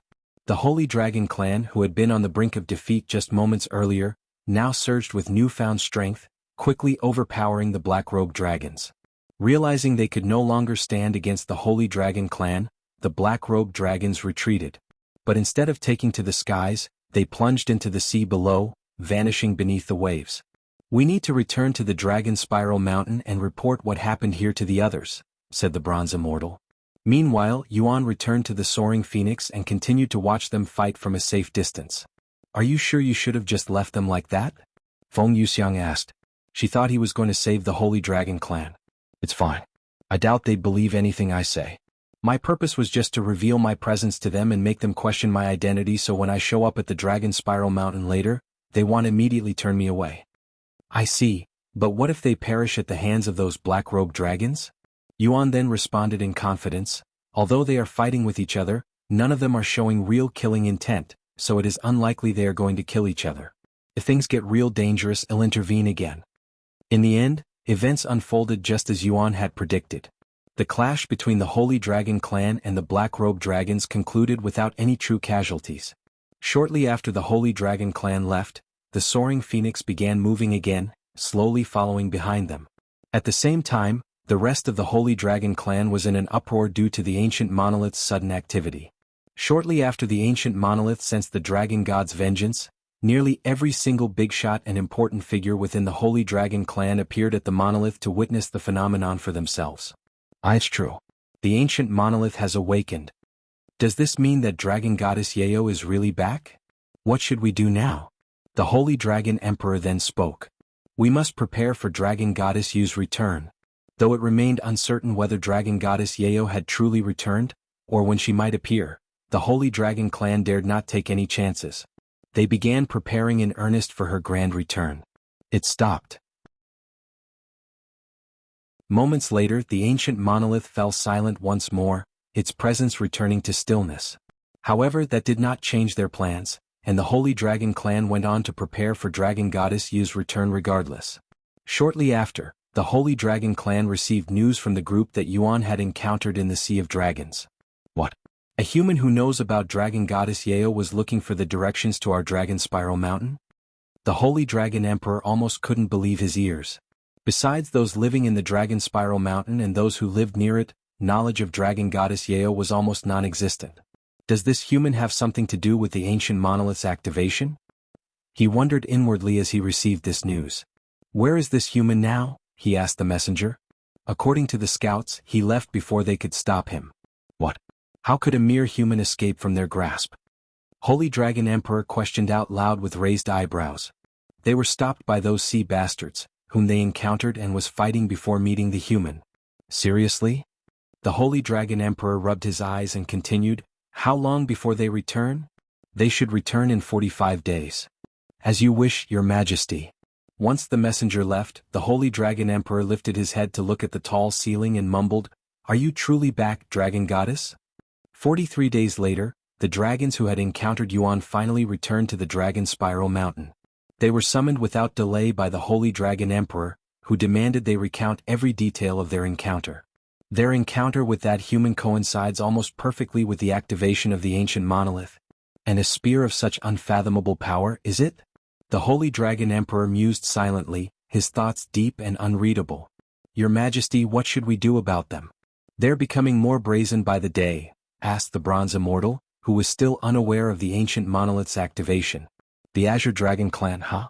Stubborn as ever, they want rest until the Dragon Spiral Mountain is theirs, the Holy Dragon Emperor muttered, his gaze distant. I have no desire for war, but neither can we surrender the mountain. He let out a weary sigh. So war is unavoidable, huh? The Bronze Immortal shook her head. Unfortunately. Anyway, you are dismissed. Thank you for the report. I do not deserve your recognition, Your Majesty. Time passed swiftly, and within a week, the Soaring Phoenix had brought Yuan close enough to see the Dragon Spiral Mountain rising on the horizon. Unlike its counterpart on Earth, the Dragon Spiral Mountain in the seventh heaven was vastly more expansive, so immense that the one on Earth would amount to barely 10% of its size. After another day of travel, the Soaring Phoenix finally reached the Dragon Spiral Mountain. However, before they could get close to the land, several figures emerged from the skies, surrounding their flying treasure and blocking any further approach.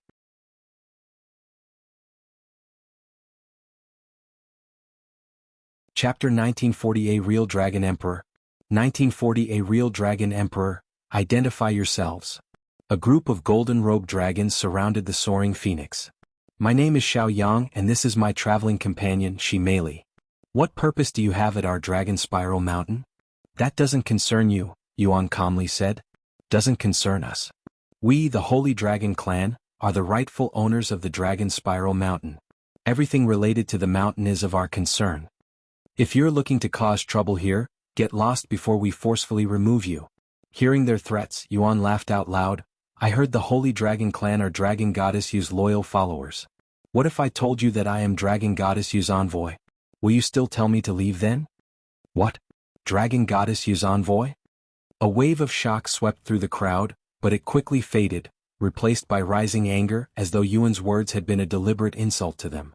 One of them sneered, I was wondering what sort of excuse you'll give, but Dragon Goddess Yu's envoy? What absolute rubbish. Another spoke with contempt in his voice, who do you think you're trying to fool? Why would Dragon Goddess Yeo choose a lowly human as her envoy? Yuan turned to look at the one who had just questioned him and responded with narrowed eyes, that's a funny thing to say, considering that Dragon Goddess Yeo was once a loyal servant to a lowly human. Yuan's words instantly shifted the atmosphere, drawing frowns from the surrounding dragons, yet not one of them could offer a rebuttal. If you claim to be Dragon Goddess Yu's envoy, you must have proof. Let us see it. Yuan fell silent, mostly because he didn't have anything that could be used as evidence. What? You don't have anything to prove your identity? Why am I not surprised? How dare you try to take advantage of us using Dragon Goddess Yu's name? You'll pay for your crimes with death. Kill them. The next moment, all of the dragons lunged at the soaring phoenix. Seeing this, Yuan activated his dragon transformation and retrieved Dragon God's vengeance. However, he only intended to scare them, so he didn't attack them. Of course, the dragons were all frozen from fear the moment they sensed the Dragon God's vengeance. Yuan then spoke, it's not that I don't want to show you proof. Information about Dragon Goddess Yeo is highly sensitive, and you're simply not qualified to hear it. Take me to your leader, the head of the Holy Dragon clan. The dragons exchanged uncertain glances, but before any could speak, a powerful presence descended upon them. A figure emerged, radiating a domineering aura that commanded instant reverence. He too was a dragon, clad in a resplendent golden robe nearly identical to the golden dragon robe in Yuan's possession. Yuan couldn't discern the depth of his cultivation, but instinct told him this was a being who had stepped into the God Ascension realm. At the sight of him, the surrounding dragons immediately bowed in unison. We greet His Majesty, the Holy Dragon Emperor. In the next instant, several more dragons appeared, each radiating a profound and majestic presence, just a shade beneath that of the Holy Dragon Emperor himself. Seeing this, the dragons hastily greeted them. We greet the Holy Dragon Ancestor, Supreme Elder, Holy Princess, Holy Prince, Holy, enough. The Dragon Emperor suddenly interrupted. If had allowed them to continue the greetings, they'd be there all day. He then turned to face Yuan with slightly narrowed eyes. He's clearly human, yet he possesses the ability to transform into a dragon. Only those with a pure and high-quality dragon bloodline can achieve such a feat, and yet, such individuals usually carry a strong dragon scent. But from him I sense nothing of that sort, the Holy Dragon Emperor mused inwardly, his gaze sharp as he studied Yuan's dragon transformation. When he attempted to probe deeper into Yuan's body, a sudden chill crept down his spine. He couldn't quite identify it, but within Yuan's very bones, he sensed the presence of something ancient, something unfathomably profound, lying dormant yet quietly watching. Among the scarce fragments of knowledge surrounding Dragon Goddess Yeo, there was one rumor that stood out. It was said she possessed the power to bestow her talents upon any being, dragon or not. With her blessing, even the weakest of creatures, an ant, could wield the might of dragons, he recalled, the memory surfacing like a forgotten echo from a bygone era. Human, I heard your earlier words, the Dragon Emperor said, his tone calm yet laced with innate pride. I may not be the leader of the Holy Dragon clan, but my status within it is no less significant. Tell me, am I, the Dragon Emperor, worthy to see your so-called proof? This was Yuan's first encounter with a real Dragon Emperor. However, after encountering many ancient dragons within the primal expanse, the Dragon Emperor before him did not feel anything special. I don't mind showing you. Holy Dragon Emperor nodded and spoke, we can continue our conversation somewhere more private. Follow me. He turned around and flew inside the Dragon Spiral Mountain.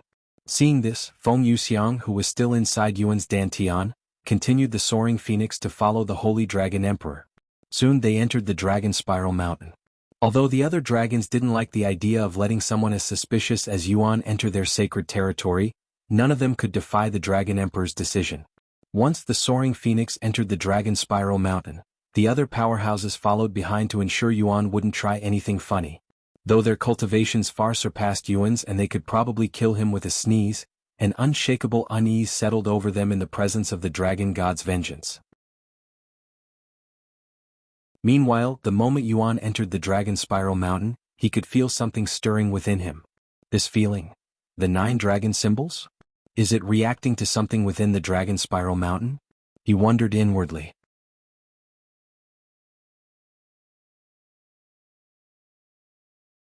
Chapter 1941 Destroying the Ancient Monolith. 1941 Destroying the Ancient Monolith. After entering the Dragon Spiral Mountain, the Dragon Emperor led Yuan to the mouth of a colossal cave, its entrance veiled in a faint, ancient pressure.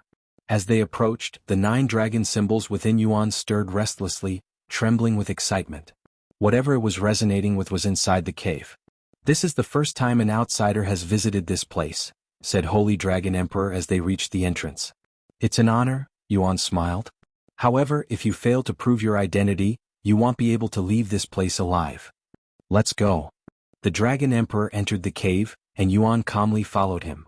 Shimeli quietly trailed behind Yuan, staying close to him. Due to her lack of cultivation, just being in the presence of so many powerful beings was a challenge for her. After traversing a shadowed tunnel, they emerged into a vast, dimly lit cavern.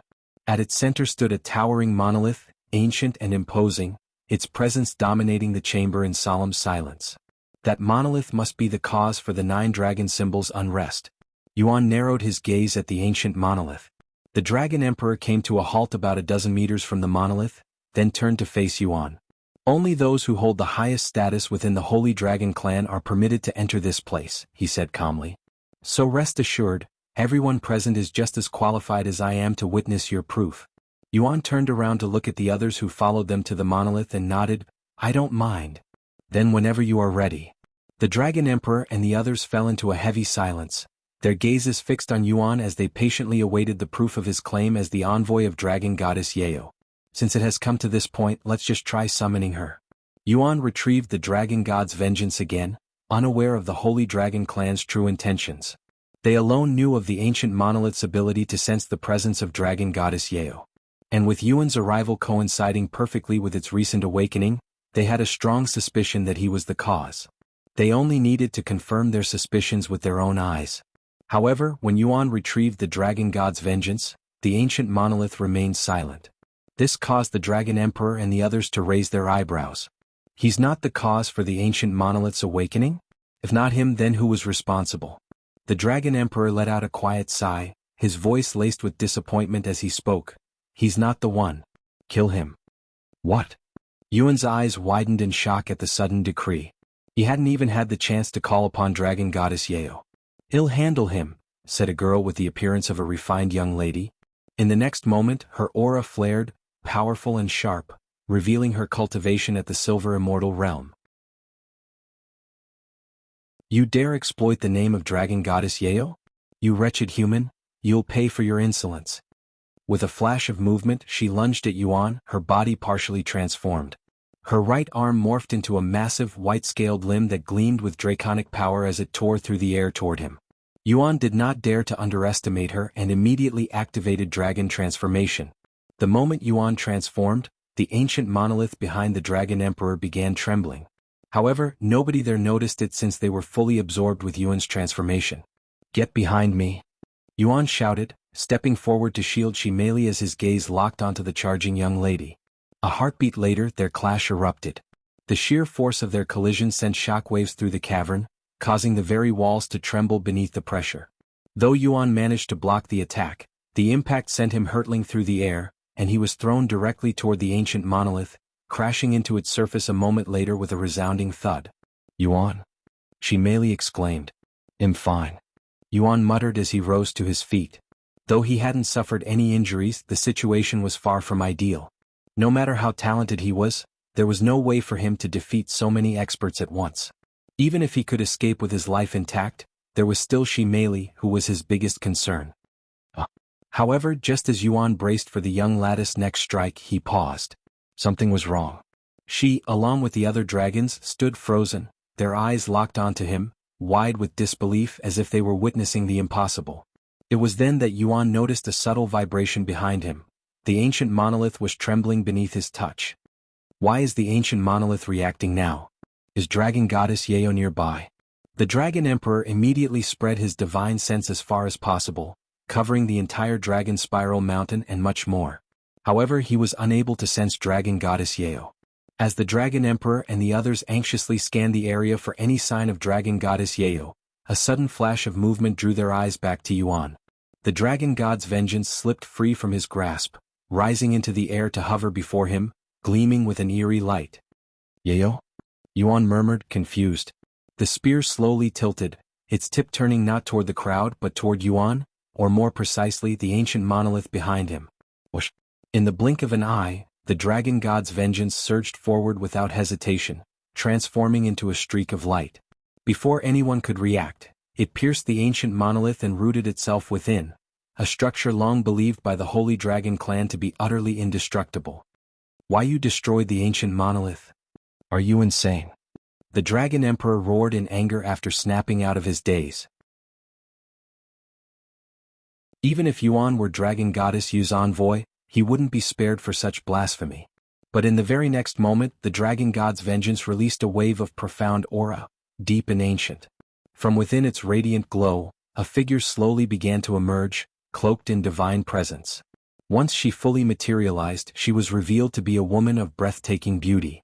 Yet, none among the dragons spared a thought for her appearance, as her overwhelming presence was so overbearing that it engulfed the entire Dragon Spiral Mountain. And though none of the dragons recognized her appearance, not a single one of them doubted her identity for even a split second. She was none other than Dragon Goddess Yeo. Dragon Goddess. The Dragon Emperor began to speak, but his words faltered and died in his throat as Dragon Goddess Yeo turned to face Yuan without even sparing them a glance. Yuan stood frozen, eyes wide in disbelief. Unlike her previous appearance, she was no longer a semi-transparent apparition. The Dragon Goddess standing before him radiated presence and substance, as though she had truly descended into the world once more. Yeo? Yuan breathed her name, the words slipping from his lips without thought. Without a word, Dragon Goddess Yeo stepped forward. In one fluid motion, she grasped his collar with a firm hand and pulled him into her before pressing her soft lips against his in a deep, passionate kiss that left everyone there in stunned silence.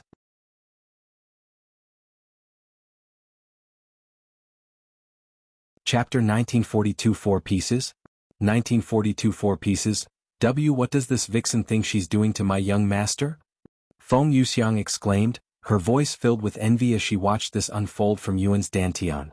The members of the Holy Dragon clan stood frozen in place, eyes wide and jaws agape, as if the very ground had been pulled from beneath them. Some looked as though their souls had momentarily left their bodies, stunned beyond words by what they were witnessing. After what felt like an eternity, Dragon Goddess Yeo finally released Yuan and spoke. This doesn't mean I have forgiven you, so don't think for a second that you're out of the hot water. However, Yuan ignored her words and changed the topic, asking, I didn't know your soul wasn't in one piece. Why didn't you mention this before? Did you think a mere treasure could contain my soul as a whole? In order to survive, I had to split my soul into several pieces. I am fated to recover my soul, so there's no point mentioning it, she explained. Only a being of Dragon Goddess Yu's caliber could speak of splitting her soul with such casual ease. Even cultivators at the God Ascension realm wouldn't dare attempt such a feat, and realistically, not even a cultivation god might possess the ability to do what she had done. How many more pieces of your soul are still out there? Yuan then asked. I split my soul into 4 pieces, so there are still 2 pieces. Do you know where I can find them? No, since it was the dragon ancestor who safeguarded my soul. If you want to know, ask him. However, you'll eventually find them even if you don't. Because of fate, huh? Anyway, I've reached my limit, Dragon Goddess Yeo said softly, glancing down at her hand as it began to fade, turning slowly transparent. Her form had taken shape thanks to the recovery of a second fragment of her soul, but it was only temporary. Before she returned to the Dragon God's vengeance, Dragon Goddess Yeo turned to face the Holy Dragon clan and said, If I had a little more time, I would have punished you for baring your fangs at him, but I don't, so I'm willing to give you a second chance. Treat him as you would treat me. As for the young lady who had attacked Yuan, she stood frozen in place, mainly because Dragon Goddess Yu's gaze was directly on her. The sheer pressure of such a gaze caused her body to tremble non-stop, her clothes drenched in sweat. Without saying another word, Dragon Goddess Yeo returned inside the Dragon God's vengeance. A deafening silence settled over the cavern in the wake of Dragon Goddess Yu's departure. Not a single member of the Holy Dragon clan rose to their feet even long after her presence had faded. It was as if they dared not move, awaiting Yuan's permission. You guys can stand up now, Yuan eventually said, breaking the silence. The dragons slowly rose to their feet, nodding in silent acknowledgement. Their gazes lingered on Yuan, filled with questions they clearly wished to ask, yet none of them dared to speak them aloud. Knowing that his identity would be revealed sooner or later, Yuan decided to just reveal it himself. When I said that I was Dragon Goddess Yu's envoy, I lied, sorry. I'm actually the master of the 9 Divine Supreme, the Immortal Monarch. I know this is hard to believe, so I am willing to prove my identity. However, to his surprise, the Dragon Emperor shook his head and said, "There's no need. We believe you." After all, the Dragon Goddess Yeo would only do something like that to the Immortal Monarch. Of course, despite his confident tone, his face was full of shock and disbelief. "The Holy Dragon Clan is at your service, Immortal Monarch. If you wish, would even be willing to go to war for you." Yuan shook his head and quickly said, "That's not necessary. I didn't come to the Dragon Spiral Mountain to take advantage of the Holy Dragon Clan." "In that case, why did you come here? Was it to retrieve the Dragon Goddess soul from the ancient Monolith?" "No, that was just a coincidence. I came here because I need to use the Dragon Spiral Mountain's teleport formation." "The teleport formation? May I ask for what purpose?" "It hasn't been activated ever since the Divine Heaven became the 9 Heavens." "Do you know about players? You mean those from the missing fragment of the Divine Heaven who travel here with the help of the Celestial Emperor, those like you?" Yuan calmly nodded. He was not surprised that the Dragon Emperor saw through his avatar since it had happened before.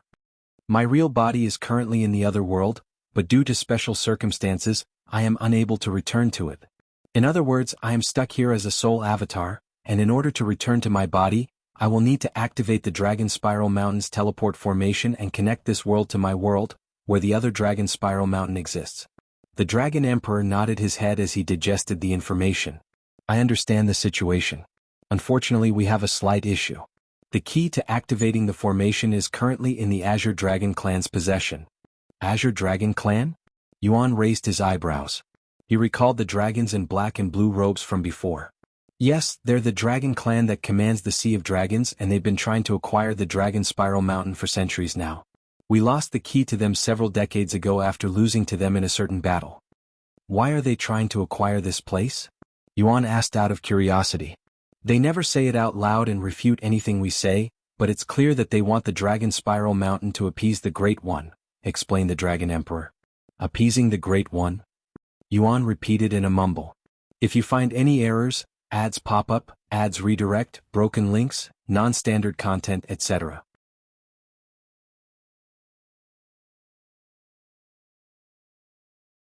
Chapter 1944, Young Dragons? Chapter 1944. Young Dragons. A few hours after Yuan and Shimeli were given a living quarter, the Dragon Emperor showed up at their place. "I have contacted the Azure Dragon Clan, but it may take a few days if not weeks before we get a response," he said. "In the meantime, you can treat the Dragon Spiral Mountain as if it's your own home." "I will do just that," Yuan nodded. "Would you like to walk with me? I'll give you a tour around the place. There's also a lot I would still like to discuss with you." "Sure. Can I come along?" Shimeli asked. "I don't see why you cannot." As they walked through the residential grounds with the Dragon Emperor leading the way, he suddenly spoke, his tone laced with concern. "How is the Dragon Goddess? Is she, well?" Yuan nodded and responded, "She's fine." "May I ask what happened to her?" "She disappeared right after the Divine Heavens split into the 9 Heavens and hasn't made an appearance until today. Let's just say we faced a powerful opponent." The Dragon Emperor fell silent. He couldn't fathom a being stronger than Dragon Goddess Yeo, who was so powerful that not even the Dragon Ancestor and the Great One could hold a candle against her. "I'd like to ask you something as well," Yuan said, breaking the silence. "Why does the Holy Dragon Clan devote itself to her?" The Dragon Emperor glanced at him, then replied, "It is in a dragon's nature to follow strength, and Dragon Goddess Yeo stands among the most powerful beings in existence.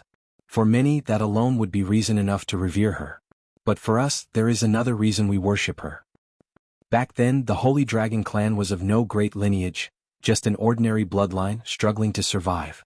We stood on the brink of annihilation." He continued in a solemn voice, "But Dragon Goddess Yeo descended in our darkest hour. She gave us a second chance, blessing us with a drop of her divine blood. That single act transformed our lineage, elevating our bloodline to rival even those of royal descent. Oh, I think I remember when that happened. Yuan suddenly said with a reminiscing expression on his face. Really? It was a time long before I was even born. The Dragon Emperor looked at him with surprise. Even now he could hardly believe Yuan was the immortal monarch. As they wandered the Dragon Spiral Mountain, its residents would stare at them from a distance while mumbling to each other. That must be Dragon Goddess Yu's envoy. Why do you think he's here?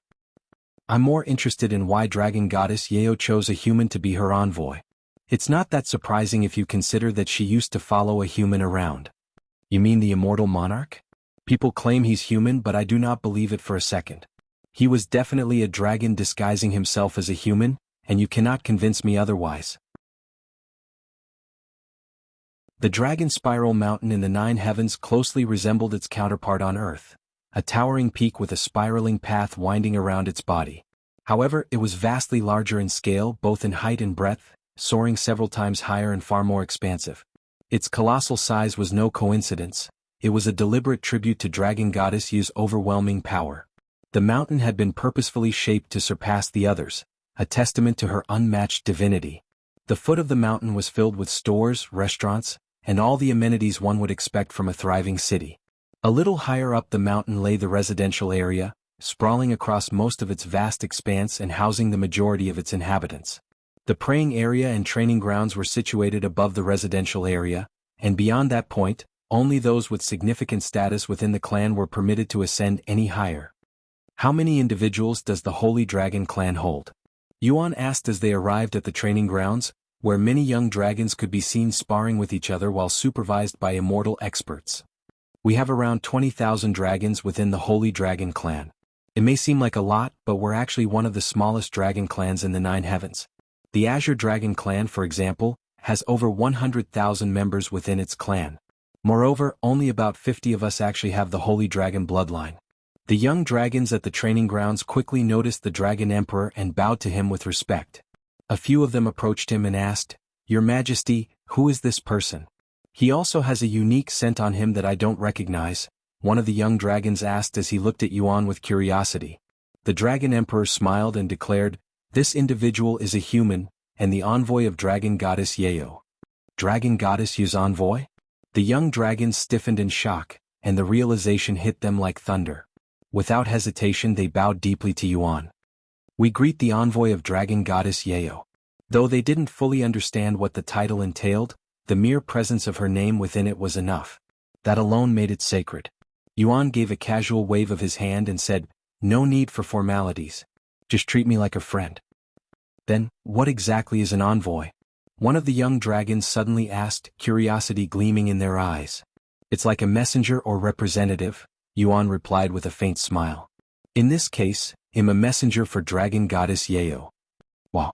Does this mean that Dragon Goddess Yao sent you here? Why did she send you here? Does she have a message for us?" The young dragons bombarded Yuan with questions. "Enough. You're bothering him," the Dragon Emperor said sharply, his tone firm and commanding, bringing an immediate hush over the young dragons. "It's fine," Yuan said, and he began answering their questions one by one. "That's right, I was sent here by Dragon Goddess Yao. As for why I am here, I cannot tell you the full details, but it is related to the Azure Dragon clan."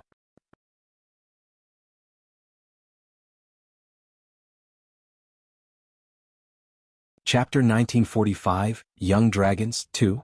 Chapter 1945, Young Dragons 2. The Dragon Azure Clan. "Did the Dragon Goddess send you here to get rid of those pests trying to steal our home?" The young dragon's eyes sparkled when Yuan mentioned the Dragon Azure Clan. "Who knows?" Yuan shrugged. A few of the young dragons then approached Chimeli and asked her, "Are you also Dragon Goddess Yu's envoy?" "Chem? No, I am not. I am just his traveling companion." "How old are you, senior sister?" one of them suddenly asked. "I stopped counting after 10,000 years, she calmly stated. "Huh. You're only at that level even after 10,000 years? You must be very lazy, senior sister." "What? Who are you calling lazy?" Chimeli's expression froze in disbelief after being called lazy. Though she was still considered young by dragon standards, the dragons before her were even younger, all under 1,000 years old. And yet, each one had a cultivation level that surpassed her own. Because of this, the young dragons could only view Shimeli, who was older yet weaker than them, as lazy in their eyes. If you're not lazy, why is your cultivation so much lower than ours? Asked one of the young dragons, and the others stared at her with a suspicious gaze. That's because I grew up in a place with much less spiritual energy than you all. Shimeli explained. Even though she knew she wasn't lazy, Shimeli couldn't help but feel uneasy under the weight of so many young dragons' doubtful gazes. Yuan then spoke, "We actually just arrived in the seventh heaven." Oh. The young dragons nodded their heads as if they understood the situation. Then would you like to train with us, senior sister? Of course. Shimeli didn't hesitate to accept their offer. Have fun, Yuan said with a smile on his face. Shimeli nodded and followed the young dragons to the arena, where she began sparring with them first. Due to their difference in cultivation, they agreed not to use any martial techniques and focused purely on their skills. I guess she really wasn't lying. Although her cultivation is lacking, she's very experienced and skillful. Shimeli quickly earned the young dragon's respect with her skillful performance. However, despite her 10,000 years of experience, she was unable to secure a single victory. Out of 10 matches she lost them all. It wasn't just their superior cultivation. The young dragons possessed exceptional technique, battle sense and even physique. They were simply incomparably stronger than the dragons she would spar with within the ancient dragon city. Damn it. I knew I was weak, but I didn't expect myself to be this weak. Is this what it means to be a frog in a well? Shimeli mumbled as she lay on the arena, her body soaked in sweat. Don't look so down. You're very talented. I'm sure you'll catch up soon, Yuan said as he approached the arena. Shimeli turned her head to look at him without getting up and asked, "If I have your seal, would it make it stronger?" After a moment of silence, Yuan nodded. "Yes, you would undoubtedly become stronger with the Immortal Monarch's supreme seal." He answered with a serious face. "However, I won't give you the seal if that's your reason for wanting it." Shimeli showed a bittersweet smile. "I know. I was only joking." She immediately stood up and spoke loudly, "All right. Let's spar again." Yuan turned to the Dragon Emperor. "This is just a personal request of mine, but do you mind letting her train with you guys?" "Of course." The young one seemed to have taken a liking to her as well, the Dragon Emperor said with a faint nod. "While her cultivation and experience are certainly lacking, I can sense a remarkable talent within her. My instincts also tell me her bloodline is unique, perhaps even one that could rival our own Holy Dragon bloodline." Yuan smiled and said, "Have you heard of the ancient dragon city?" The Dragon Emperor's eyes widened. "You mean to tell me that she's from that place?" "Not only that, but she's also from a royal bloodline." The Dragon Emperor turned to look at Shimeli and asked, "What was her name again?" "Shimeli. Surname Shi." The Dragon Emperor trembled. "You recognize it?" Yuan raised an eyebrow. He nodded thoughtfully and said, "There is another Dragon Emperor who bears the surname Shi. His clan resides in the eighth heaven. It may be nothing more than coincidence, but there's a chance their bloodlines are connected." The eighth heaven, huh? I'll be sure to visit them in the future. Sometime later, a young female dragon approached Yuan and bowed politely. "Senior Envoy, may I respectfully request a spar with you?" she asked with clear determination in her voice. Yuan turned to look at her. Though her appearance resembled that of a human teenager, she could very well be over 1,000 years old. Her cultivation was nothing to scoff at either, firmly at the peak of immortal ascension. The Dragon Emperor frowned, but before he could say anything, Yuan nodded with a smile. "Why not? Thank you." The female dragon's face immediately brightened. Yuan followed her to an empty arena shortly after. Look over there. Dragon Goddess Yu's envoy is going to fight senior sister Xingran." Almost everyone at the training ground shifted their attention to Yuan. "Xingran? Are you from the main bloodline?" Yuan asked the female dragon after hearing her name. "That is correct. I am the fourth youngest in the family, Xingran. Let's have a great match, senior envoy." "Let's." Yuan and Xingran stood motionless on the stage. Neither made a move even moments later, almost as if they were waiting for the other to strike first. "Senior Envoy, are you not to release the suppression on your cultivation?" Xingran asked. "Chem? This is my real cultivation though." "What? You're only at the peak of Divine Emperor?" she exclaimed, not daring to believe him.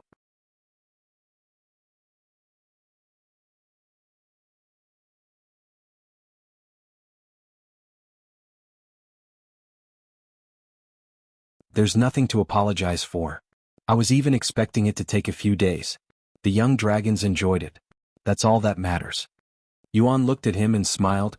You know, a certain friend told me how the Dragon Emperors have a terrible personality. The Dragon Emperor burst out laughing at such unexpected remarks and said, "Well, your friend isn't wrong." Yuan looked at him with raised eyebrows.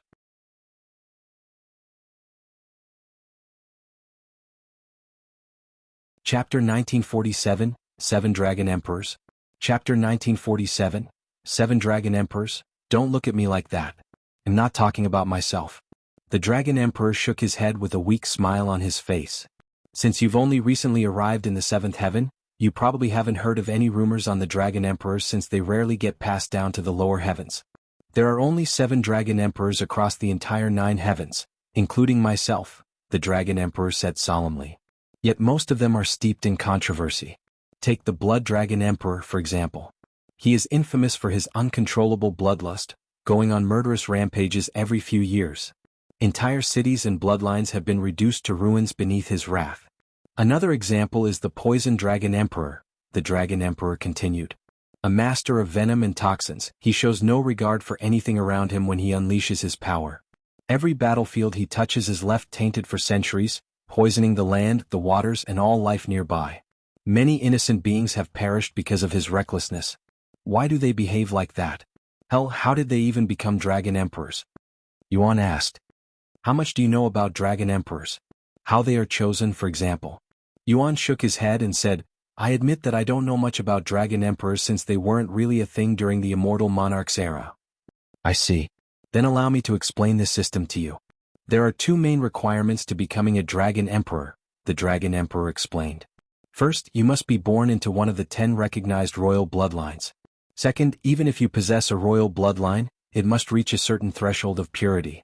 Without fulfilling these 2 requirements, one cannot ascend to the title of Dragon Emperor. There are many self-proclaimed Dragon Emperors out there, but only 7 of us are true Dragon Emperors. If someone is born meeting both conditions, they must still undergo the Dragon Emperor ceremony, where they are tested through a series of rigorous trials, the Dragon Emperor continued. However, that is not the final step. Even after passing the ceremony, they must receive the approval of at least 6 of the 10 recognized royal bloodlines, along with the endorsement of at least 2 current Dragon Emperors. If there are fewer than 4 Dragon Emperors in existence, one may ascend without needing their approval. However, there can never be more than 7 Dragon Emperors at any given time. If there are already 7 Dragon Emperors, anyone who meets all the prior requirements may challenge an existing Dragon Emperor to a death match, fighting for their title. Hearing this, Yuan asked, Have you ever been challenged for your title before? I have only been challenged twice since I became a Dragon Emperor 120,000 years ago, the Dragon Emperor replied with a faint smile. After all, a dragon who meets all the qualifications is born only once every few thousand years, and they tend to challenge the weakest Dragon Emperor out there. Do Dragon Emperors face no consequences for their actions? What are the other dragon clans doing? Yuan then asked. The Dragon Emperor sighed and said, Unfortunately, that's the reality we live in. Dragon Emperors aren't just powerful individuals, they have the full backing of their clans along with the support of various other forces. Unless someone possesses overwhelming strength and an unshakable reputation, it's nearly impossible to challenge or hold a Dragon Emperor accountable. Even if someone qualifies to challenge them, it's rarely worth the risk, as such actions could easily ignite wars, the Dragon Emperor added with a heavy tone. What about the Dragon Ancestor and the Great One? What are they doing now? Yuan then asked about the dragons of origin. The Great One is the very embodiment of aloofness and selfishness, the Dragon Emperor said. He has no interest in the affairs of the Dragon Emperors. His only concern lies in expanding his personal collection of treasures. As for the Dragon Ancestor, he hasn't been seen for many thousands of years. Is that so? I guess he'll do something about it. The Dragon Emperor looked at Yuan with wide eyes, but he didn't object. After all, Yuan was the immortal monarch, and he had Dragon Goddess Yu's backing. If anyone could deal with the Dragon Emperors, it would be Yuan. Unfortunately, Yuan lacked the capabilities to deal with the Dragon Emperors at this moment, so he had to wait until he did. Sometime later, they arrived at the area situated just above the training grounds, where a single large building stood. It served a singular purpose. used exclusively by the higher-ups of the Holy Dragon clan for important meetings and discussions.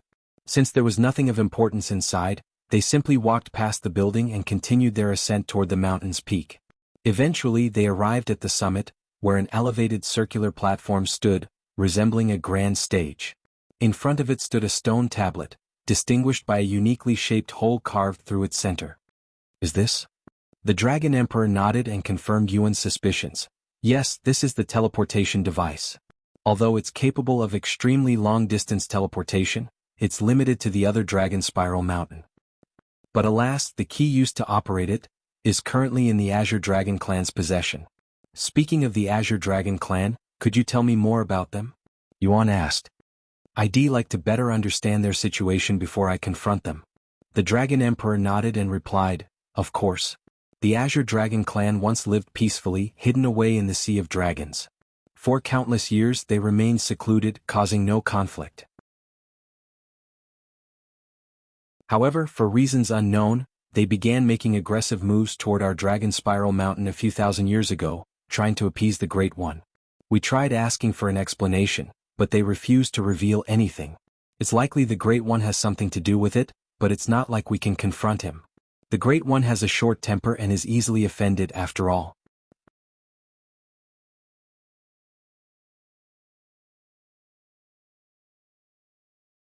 Chapter 1948, Frozen Palace. Chapter 1948, Frozen Palace, the Great One, huh? Do you know his location? Yuan asked. The Dragon Emperor shook his head and said, the number of individuals who may know his location can be counted on one hand. He loves traveling the 9 heavens in search for treasures and can be anywhere. When he's not traveling, he's most likely hidden within his own realm or slumbering somewhere in the starry sky. I see. Anyway, going back to the Azure Dragon clan. They are one of the 10 recognized royal bloodlines, but they are ranked last in terms of prowess and influence. After a slight pause he added, in case you are wondering, the Holy Dragon clan is ranked 6th. Their bloodline grants them complete mastery over water, so they established their main dwelling deep on the floor of the Sea of Dragons. The Dragon Emperor continued to talk about the Azure Dragon clan. Sometime later Yuan said, I have a good understanding of the Azure Dragon clan, somewhat. Until I meet and speak with them personally, I can't say I know them. Anyway, it'll take some time before they respond to our offer, right? That's correct, the Dragon Emperor replied. The fastest we've ever received a response was 5 weeks, and the longest took nearly 7 months. Their timing is unpredictable. I'd like to train in the meantime, Yuan said. Does the Dragon Spiral Mountain have any unique training grounds? Specifically, something related to the Yin attribute. I'm working on strengthening my cold immunity. The Dragon Emperor nodded and replied, of course. We have special training grounds for those who have graduated from their initial training, what you experienced earlier. The Dragon Emperor led Yuan back down the mountain, retracing their steps until they returned to the training grounds. However, instead of stopping at the familiar arenas, where Shimeli was still engaged in spirited sparring with the young dragons, they continued deeper, heading toward a more secluded area. When they reached their destination, Yuan found himself standing before 5 towering pagodas, each emanating a distinct and ancient aura. After taking a moment to admire their imposing beauty, Yuan shifted his gaze to the large signs hanging above each entrance. 4 levels of Inferno, Frozen Palace, Endless Tribulations, Venomous Altar, and the Unyielding Playground, huh? Yuan mumbled the names written on each sign with intrigue. The Dragon Emperor began introducing each pagoda in detail. Each of these pagodas contains a realm of its own, far more vast than their appearance suggests. This one is the 4 levels of Inferno. It is designed to temper one's resistance to fire, with 4 ascending levels of difficulty. You can challenge a higher floor as your endurance improves. He continued, the first level is intended for beginners with no fire resistance. The second is suited for those with weak fire resistance. The third is for those with powerful fire resistance. As for the 4th level, it should only be attempted by those who possess super fire resistance. Anything less would be courting death. The Frozen Palace follows the same structure, the Dragon Emperor continued, but it's designed to train one's resistance to cold, which should suit your needs. He gestured to the next pagoda. The Endless Tribulation is for tempering one's body against lightning. Then to another, the Venomous Altar sharpens one's resistance to poison. Finally he pointed to the last pagoda, and last but not least the Unyielding Playground, where gravity is greatly intensified to strengthen one's raw physique and endurance. After learning about the 5 pagodas, Yuan asked, "So the Frozen Palace only trains one's cold resistance to supreme cold resistance?" Actually, the Frozen Palace has 5 levels, so you can train your cold resistance past supreme cold resistance. The Unyielding Playground has the most levels since we prefer training our raw physique, the Dragon Emperor clarified. Yuan nodded. "Alright, you'll be training on the 5th level within the Frozen Palace. By the way, do you have a way to contact me when the Azure Dragon Clan responds?" "Don't worry, I'll personally come get you when they respond." "I understand. Have fun." Without any delay, Yuan stepped into the pagoda dedicated to cold resistance training. The moment he crossed the threshold, his surroundings shifted. He found himself standing in a vast, snowy expanse, where icy winds howled across an endless frozen plain. Far in the distance, towering against the pale horizon, stood a massive castle sculpted entirely from shimmering ice, its presence both majestic and foreboding. Since he already had supreme cold resistance, Yuan didn't feel any discomfort, but it was clear that the training had yet to truly begin. Without hesitation, Yuan began making his way toward the Ice Palace. Even before reaching the gates, Yuan could see a figure sitting in front of the entrance. When Yuan got near, this figure opened his eyes and spoke, "Since this is your first time here, allow me to give you a brief introduction. There are 5 floors in the Frozen Palace. You can increase the difficulty of your training by heading to the next floor. On each floor you will not only have to endure the cold but you'll also have to fight enemies. If they hit you, your body becomes more prone to the cold. If you need to leave, just shout for help and I will come rescue you." Yuan nodded before asking, "Are you with the Holy Dragon Clan?" The middle-aged man shook his head and said, "No, I am from the Glacial Dragon Clan, the true owners of this realm. The Holy Dragon Clan merely borrows this training ground from us." "I see," Yuan murmured thoughtfully. "So the pagodas are actually teleportation devices." The Dragon Emperor had purposefully skipped this detail to surprise Yuan. "What are the rules?" Yuan then asked. "There is only one rule here," the middle-aged man said firmly. "You are strictly prohibited from disturbing others who are training on the same floor. Violate this and you will be immediately expelled from the training ground, and banned from returning for 100 years. Yuan raised an eyebrow and muttered, "There will be others?"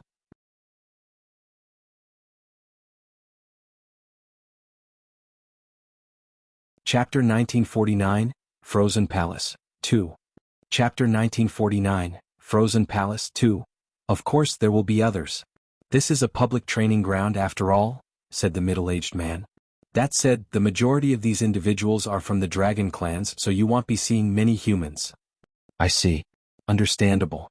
Whenever you're ready to begin your training, simply pass through the gates behind me," the middle-aged man instructed.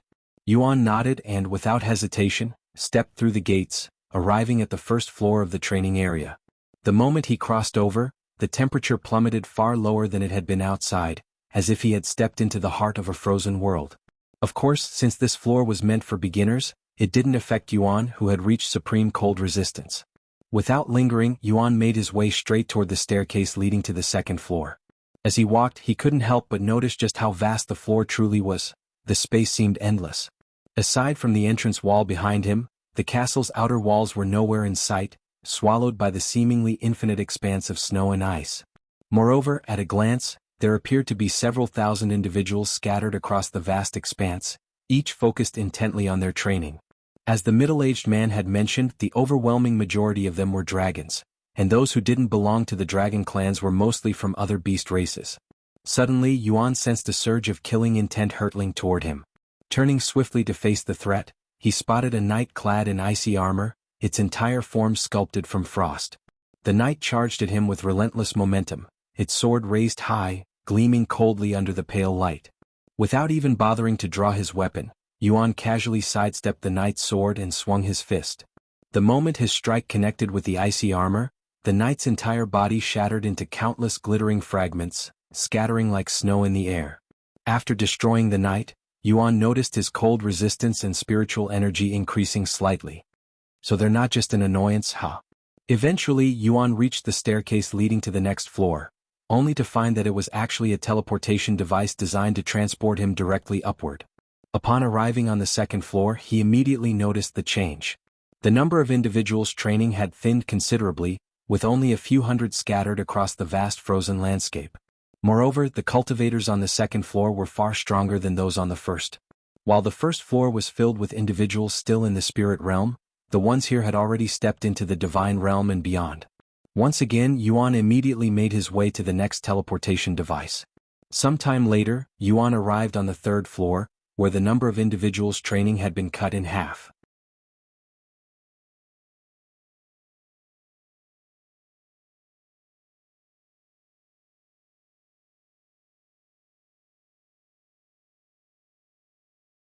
The others believed that he would only last a few days, but he persisted for an entire week and didn't appear to be giving up anytime soon. A month later, the middle-aged man who usually guarded the entrance unexpectedly appeared on the fifth floor, drawing puzzled looks from those training there. It was the first time any of them had seen him abandon his post. The middle-aged man approached Yuan after finding him. "I have a message from the Holy Dragon Clan's Dragon Emperor," he said. "The Azure Dragon Clan has responded. They have agreed to meet you. It will happen in 3 months on a specific island. You can continue training here for another 2.5 months since it'll take us 2 weeks to arrive at the meeting place." That's the end of his message. "Do you have anything to say to him?" Yuan then said, "Tell him that I'll see him in 2 months. The middle-aged man silently nodded and left the next moment. He received a message from the Holy Dragon Clan's Dragon Emperor. What's his relationship with the Dragon Emperor? His background must be quite extraordinary. The 4 individuals itched to approach Yuan and strike up a conversation, curiosity burning in their eyes. However, bound by the strict rules of the training ground, they didn't dare disturb him, knowing that even a simple word could be seen as interfering with his training. Even when they spoke aloud, it was little more than muttering to themselves, carefully avoiding direct conversation with one another to stay within the rules. Once the middle-aged man left, Yuan returned to his training. However, when the Ice Knight appeared half an hour later, Yuan allowed it to strike him, giving himself several more glacial traces. Heavens! He's at 30 traces now. Is he actually trying to kill himself? The others were in disbelief at Yuan's recklessness. Unbeknownst to them, Yuan would have died countless times already if it weren't for his regeneration ability and powerful physique. "I need to achieve cold immunity before I meet the Azure Dragon Clan." With that determination, Yuan increased his glacial traces until he reached 40. With 40 glacial traces suppressing his cold resistance, Yuan was essentially left without any defense against the cold, enduring a temperature intended for those with supreme cold resistance. Holy shit! How is he not dead? His cultivation is only at Divine Emperor 2. Look closely. His body is recovering as it is being frozen and shattered. I cannot imagine the pain he must be experiencing right now. What horrifying regenerative abilities. He must have some kind of godlike physique. Or maybe he consumed a miracle treasure before coming here. The 4 individuals training on the 5th floor were so shocked and unsettled by Yuan's reckless training that they found themselves unable to concentrate on their own. One by one they abandoned their training, their full attention drawn irresistibly to Yuan instead. They all wanted to see his limit.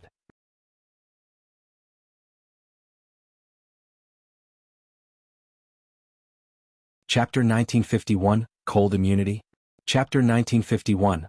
Cold immunity. An entire month has passed since Yuan accepted 40 glacial traces on his body. Although his training progress has sped up tremendously, Yuan could tell that he would still not be able to achieve cold immunity within what little time he had left. Thus, he decided to push himself further and accepted another 10 glacial traces, bringing his total to 50. His recklessness was so mind-boggling that it indirectly disturbed the others' training. There was simply no way they could focus on their own training when there was such a madman in their presence. With only 1 week remaining, Yuan suddenly began making his way toward the massive ice structure at the center of the floor, the very source of the coldest, most concentrated energy in the entire training ground. The others could only watch in silence, occasionally swallowing hard as tension gripped them. Each of them was a golden immortal, one even a true immortal, yet not a single one dared to approach the ice structure. Its oppressive cold was something even they instinctively feared. And yet, Yuan walked toward it without hesitation. He's actually approaching the Heaven Frost essence. That thing could instantly freeze an immortal even if they have cold immunity. There was a reason why everyone was training far away from the Heaven Frost essence.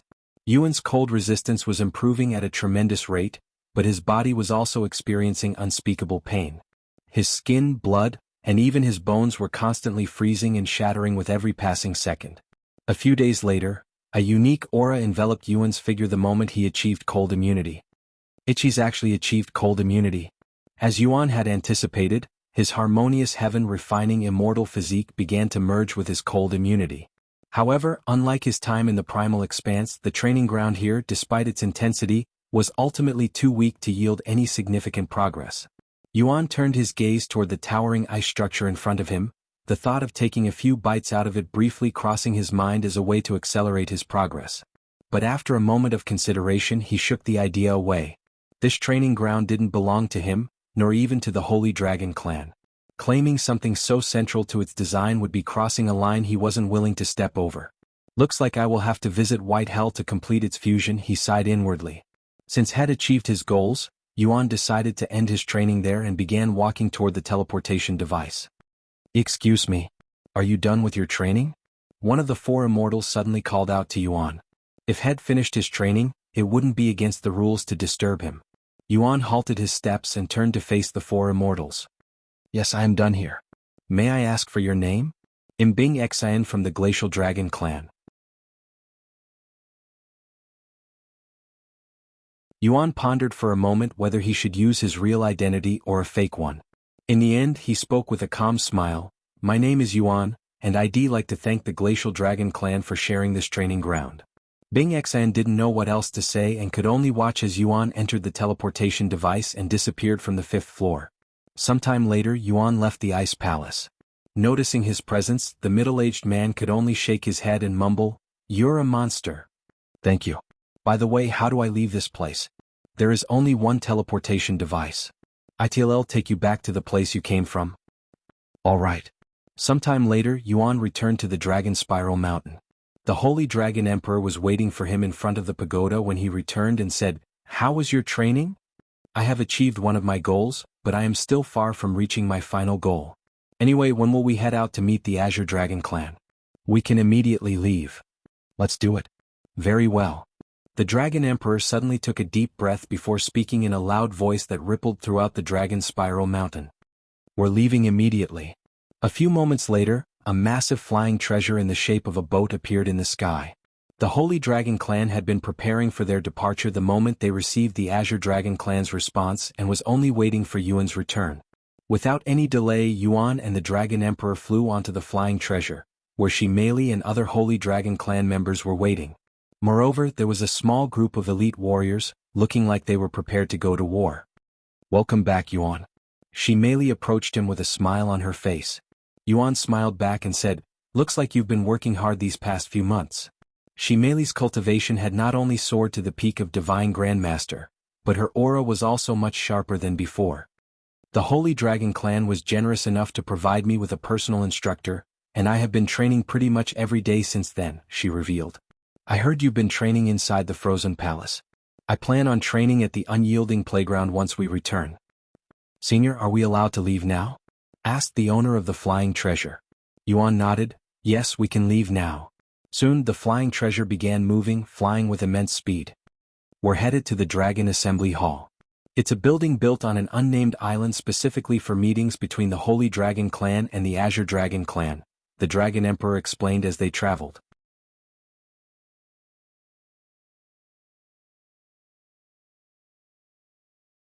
Chapter 1952, Meeting the Azure Dragon Clan? Chapter 1952, Meeting the Azure Dragon Clan, Are they soldiers? Yuan asked, his gaze settling on the group of elite warriors stationed around the ship, standing like silent sentinels. Yes, the Dragon Emperor replied. We're not expecting a battle with the Azure Dragon Clan, but it's a precaution. They'll be doing the same on their end. I see. Their journey to the Dragon Assembly Hall took just over a week, so they still had a few days to spare before their scheduled meeting with the Azure Dragon clan. The Dragon Assembly Hall itself was an imposing dome-shaped structure, constructed at the heart of a barren, isolated island. Normally, sea beasts roamed these waters in abundance, but Yuan couldn't sense a single presence near the island. It was as if something on the island itself was repelling them. Can I explore the place before the Azure Dragon clan's arrival? Shimeli asked. However, the Dragon Emperor shook his head and said, Since this is a formal meeting, we can only enter the island on the scheduled date, even if we've arrived early. Okay. The Azure Dragon clan didn't make an appearance until a day before the scheduled meeting. Unlike the Holy Dragon clan who traveled by air, the Azure Dragon clan moved through the sea depths, emerging gracefully from the sea, as if the ocean itself parted to welcome them. So that's the Azure Dragon clan, huh? She merely murmured, her eyes scanning their features with quiet curiosity. Unlike the Holy Dragon clan who bore black hair and golden eyes, the Azure Dragon clan stood out with their light blue hair, shimmering like the sea under sunlight, paired with the same striking golden eyes that marked their royal heritage. However, just like the Holy Dragon clan, they did not set foot on the island and merely camped out right outside it. Just as the Dragon Emperor predicted, the Azure Dragon clan also brought their own warriors. In fact, they brought thrice as many soldiers as the Holy Dragon clan. The next day, both the Azure Dragon clan and the Holy Dragon clan entered the island and made their way to the building. Neither attempted to speak with the other until they were inside the building. Once they were seated, the leader of the Azure Dragon clan, Jiao Zhenhai, spoke. What's the meaning of this, Holy Dragon Emperor? Why did you bring a human to such an important meeting? Watch your mouth, Jiao Zhenhai. He's not your typical human. Yuan then spoke. Allow me to introduce myself. My name is Yuan, and I was the one who arranged our meeting today. What? You're? Yes, I am Dragon Goddess Yu's envoy. Ha ha ha. Jiao Zhenhai suddenly burst out laughing. Do you really expect me to believe that you, a human, are the dragon? Before Jiao Zhenhai could even finish his sentence, Yuan activated his dragon transformation, unleashing a surge of aura that flooded the entire room with overwhelming pressure.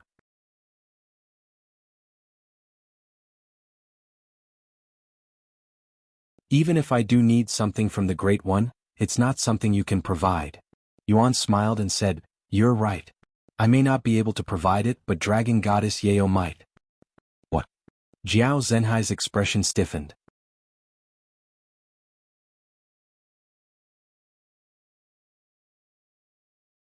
Chapter 1953, Azure Dragon Clan's Predicament. Chapter 1953, Azure Dragon Clan's Predicament. Yuan continued, his voice steady and firm. You may not know much about Dragon Goddess Yeo, but surely you should be aware that among the three dragons of origin, she stands as the strongest. Whatever the Great One can offer, there's little, if anything, that Dragon Goddess Yeo cannot match or surpass. Jiao Zhenhai fell silent to ponder Yuan's words, and the rest of the Azure Dragon clan began exchanging glances with each other. Eventually, Jiao Zhenhai spoke, I am willing to negotiate, but I will only continue speaking if you, Dragon Goddess Yu's envoy, are alone. That means the rest of the Holy Dragon clan must leave. That's unreasonable. There's no way we could leave Senior Envoy alone with you bastards. The Dragon Emperor then spoke, his tone calm yet resolute. I must agree with the others. He holds as much importance to us as Dragon Goddess Yeo herself. We cannot, in good conscience, allow him to be left in the hands of your Azure Dragon clan, especially after the aggression you've already shown. This matter pertains to information meant solely for the Azure Dragon clan, Jiao Zhenhai said firmly. It is not something to be shared with outsiders, especially the Holy Dragon clan. Holy Dragon Emperor pondered for a brief moment before responding, In that case, I alone will stay here with him. I may be with the Holy Dragon clan, but I have my own reputation to uphold as a Dragon Emperor. I can even make an oath if you're not satisfied. Jiao Zhenhai nodded and said, If it's just you and you're willing to swear an oath you will keep it to yourself, I am willing to let you stay. The Dragon Emperor turned to glance at the members of the Holy Dragon clan behind him. Without a single word exchanged, they quietly took their leave, offering no complaints or objections. With the Dragon Emperor present, the strongest among them, they had no reason to doubt Yuan's safety. Once the Holy Dragon clan left, the Dragon Emperor solemnly swore an oath, binding himself to secrecy until death regarding anything discussed in the conversation that followed. Only after the oath was spoken did Jiao Zhenhai finally open his mouth to speak. They'll get straight to the point, Jiao Zhenhai said, his expression turning grave. Our clan's bloodline is cursed. With each passing generation, its purity diminishes. If this continues, the Azure Dragon clan will eventually fall beneath the threshold required to be recognized as a royal bloodline. To stop this decline, we need the assistance of the Great One. However, to even get his attention we need something he's interested in, and that's the Dragon Spiral Mountain. How can you be so sure it's a curse that's causing your bloodline to decline? Dragon Emperor asked with a doubtful look on his face. Because that's what the bastard who did it to us said.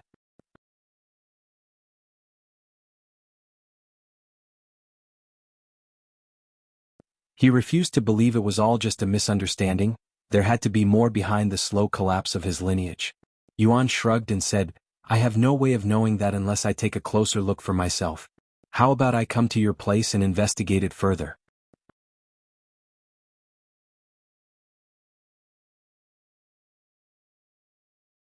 Chapter 1954, Visiting the Azure Dragon Clan's Territory? Chapter 1954, Visiting the Azure Dragon Clan's Territory. Did I hear you correctly? You want to visit the Azure Dragon Clan's headquarters? Jiao Jinhai asked with a deep frown. Yes, Yuan replied with a nod. And what exactly do you hope to accomplish? Jiao Jinhai pressed.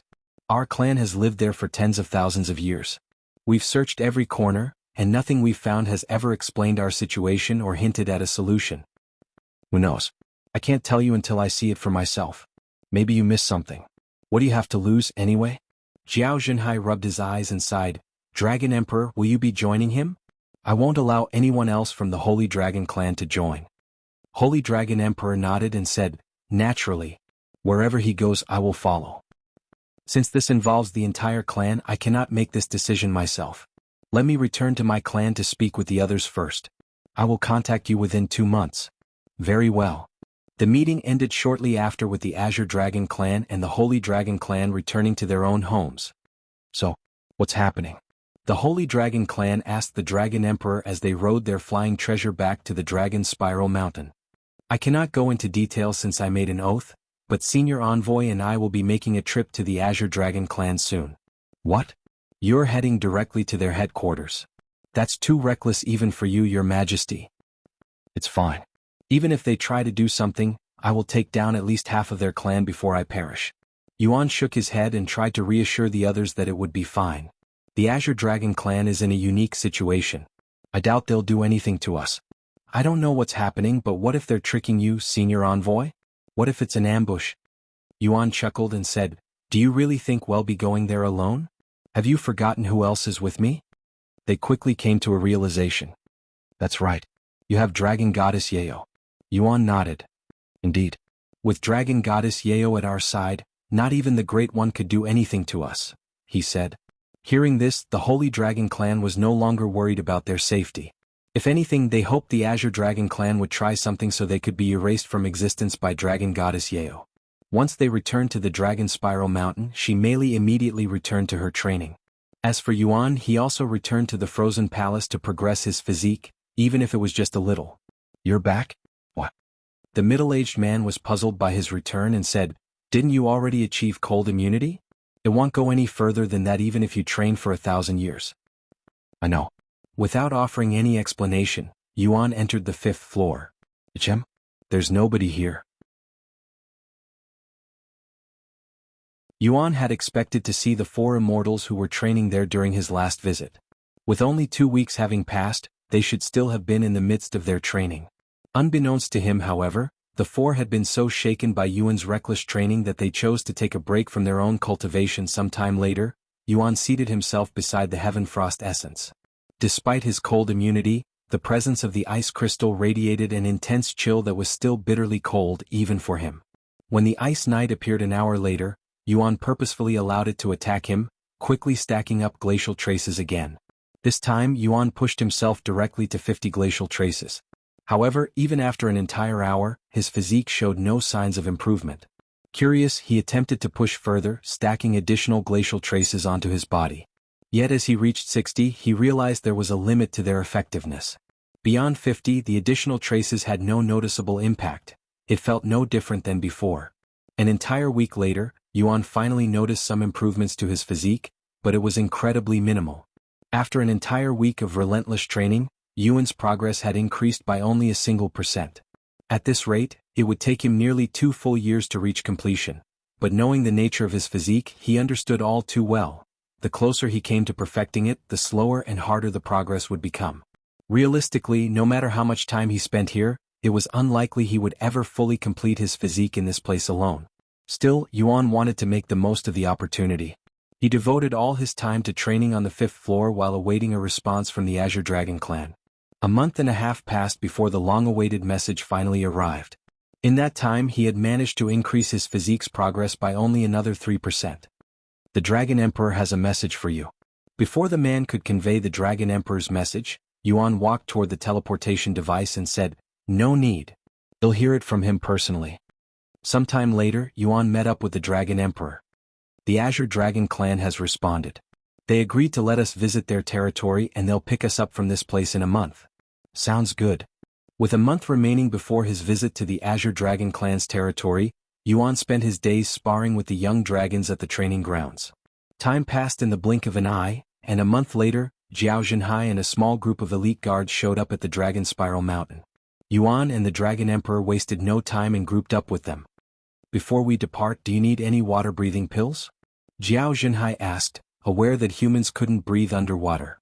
"They'll be fine as long as I cover myself with spiritual energy," said Yuan. Jiao Zhenhai raised an eyebrow and said, "What if you run out of spiritual energy? Don't underestimate the Sea of Dragons. It can be quite rough even for an immortal. Whatever. Even if you exhaust your spiritual energy, we have some water-breathing pills prepared for you so you won't die from drowning." "Thank you for your consideration." Yuan smiled.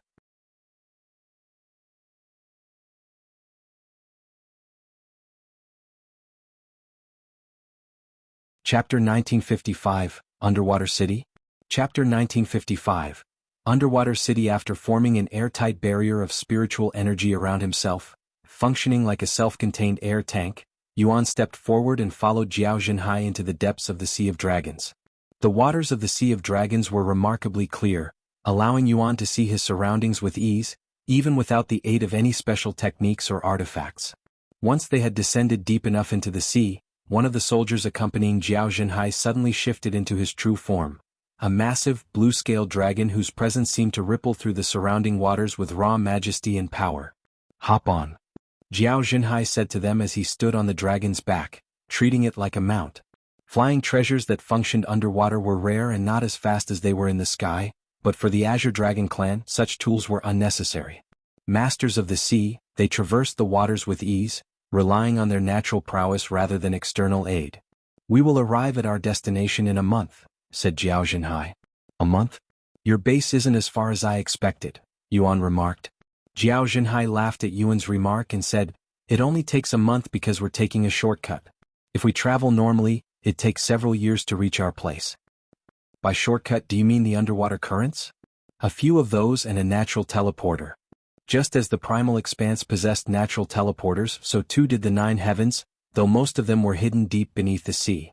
As for the underwater currents, they function like one-way tunnels, allowing anything within them to travel at incredible speeds with minimal effort." A few days later they reached their first underwater current. The moment the dragon entered it, a powerful force surged around them, and their speed increased several-fold, propelling them through the depths like an arrow loosed from a bow. However, these water currents are not without drawbacks.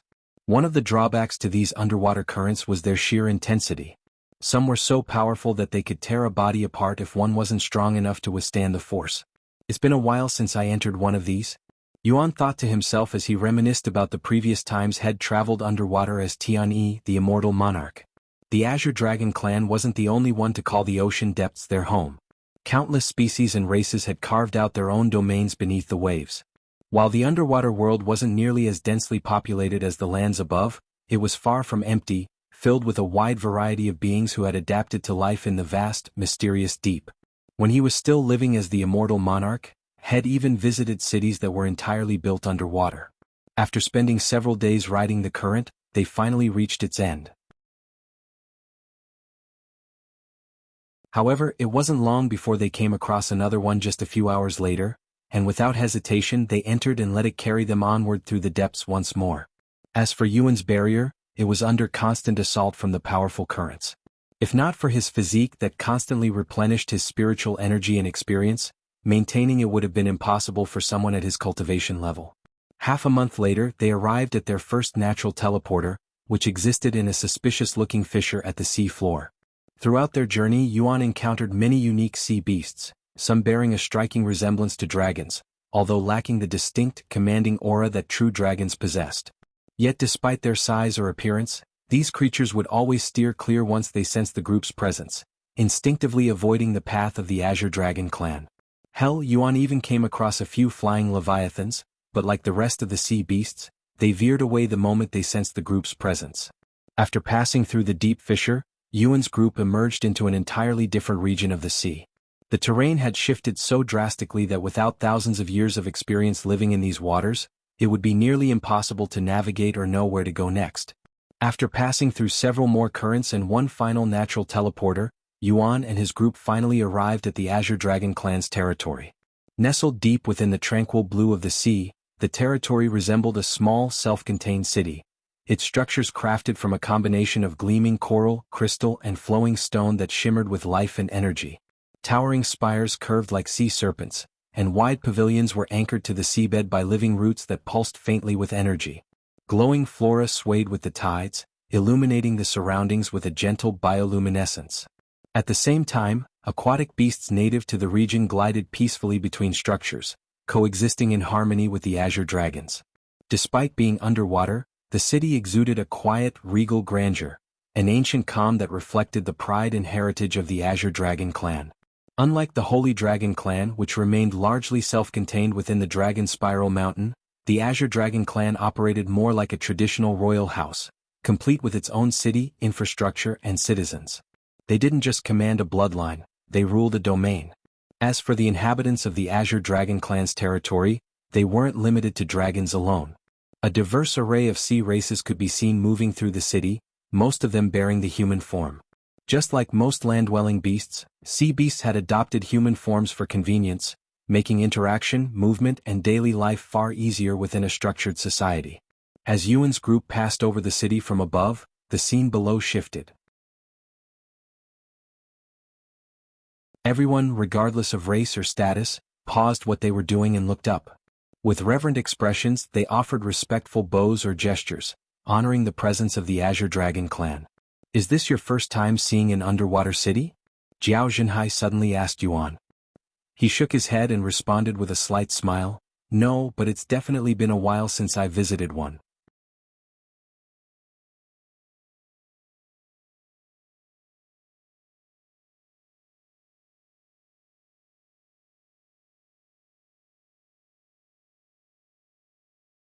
About half an hour later, two guards arrived at their room, a young man and a young woman, both golden immortal cultivators.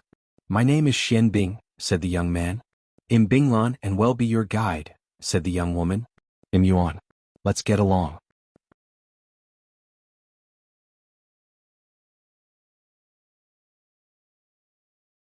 Chapter 1957, Investigation. Chapter 1957. Investigation. "Where would you like to visit first, envoy of Dragon Goddess Yeo?" Xian Bing asked. "That's too long. Just call me Yuan." "Then, Senior Yuan, where would you like to go?" Yuan pondered for a moment before speaking. "Let's take a look around this place first since we're already here." "Very well." Rather than searching within the Azure Dragon clan's residence, Yuan chose to explore the area surrounding their living quarters. Xianbing and Binglan followed quietly a short distance behind Yuan. While their presence served as a protective escort, it was clear they were also there to keep a close eye on him, ensuring he didn't do anything deemed suspicious. The area surrounding the Azure Dragon clan's residence was vast and open, teeming with vibrant marine life. Colorful corals sprawled across the seafloor alongside smooth stones and swaying seaweeds, creating a natural tapestry rich with motion and life. "Does the Azure Dragon clan use this space for anything?" Yuan asked. "Not that I am aware of. However, they do keep this place organized, treating it like an outdoor garden," said Binglan. "No wonder it looks so beautiful," Yuan said as he swept the entire area with his divine sense. However, he was unable to find anything out of the ordinary. "I don't see anything here. Let's check out the city." Sometime later, Yuan made his way back to the city they had passed through not long ago. This place is even more magnificent from up close. The underwater city bore a striking resemblance to those on land, complete with bustling businesses, residential buildings, and streets paved with smooth sea stone. Even food stalls lined the pathways, their colorful banners swaying gently in the currents, offering all manner of underwater delicacies to passers-by. Yuan approached one of the nearby stalls with quiet intrigue. On land, such stalls typically sold skewers, steamed buns, or sizzling grilled dishes. But here, beneath the sea, every vendor offered only raw seafood and vegetables. It wasn't surprising, of course. In a place where fire was useless, raw delicacies were the norm. How much for that one? Yuan asked, pointing to a piece of seafood neatly wrapped in what looked like blue seaweed. 2 ordinary shells, said the vendor. Yuan raised his eyebrows at this unfamiliar currency. We have our own currencies down here, said Xianbing. Allow me to pay for you. Xianbing produced 2 beautiful and identical shell-like objects and handed them to the vendor, who immediately accepted them before handing Yuan his food. As soon as it was in his hand, Yuan took a bite. The texture was smooth and delicately soft, almost melting on his tongue. A strong briny flavor filled his mouth, a rich oceanic taste that was clean and refreshing, the kind only found in the freshest, highest quality fish. The blue seaweed used to wrap the seafood offered a pleasant contrast, slightly tougher in texture, but with a satisfying crunch that complemented the softness of the filling. What kind of food is this? Yuan asked the vendor. That is flying leviathan meat wrapped with spiritual seaweed. What? Surprise and bewilderment flashed across Yuan's face the moment he learned the identity of what had just eaten. Flying leviathans were known as the king of the seas by mortals, especially back in the primordial era. And yet, here they were, reduced to affordable stall food, casually served and consumed as though they were no more special than common fish. Is there something wrong with the food? The vendor asked with a worried look on his face, clearly afraid to offend someone being escorted by 2 soldiers from the Azure Dragon clan. Oh, there's nothing wrong. The food was delicious. Thank you. Yuan continued to wander through the city, his expression calm and almost leisurely, like that of a curious traveler taking in the sights. But beneath that relaxed exterior, he remained vigilant.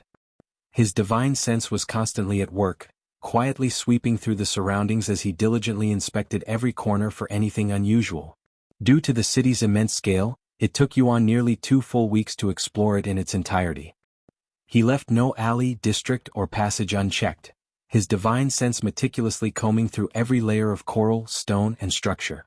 Yet, despite his thorough search, he found nothing out of the ordinary. Anything? Binglan asked him. Yuan shook his head. Not surprising. The Azure Dragon clan has already searched through the city, several times at that. Yuan then said, You said the Azure Dragon clan fought with the individual who cursed your clan, right? Yes, that's right. Where did the fight take place? Can you take me there? What's the point? The fight occurred many thousands of years ago. I doubt there are anything left from that event.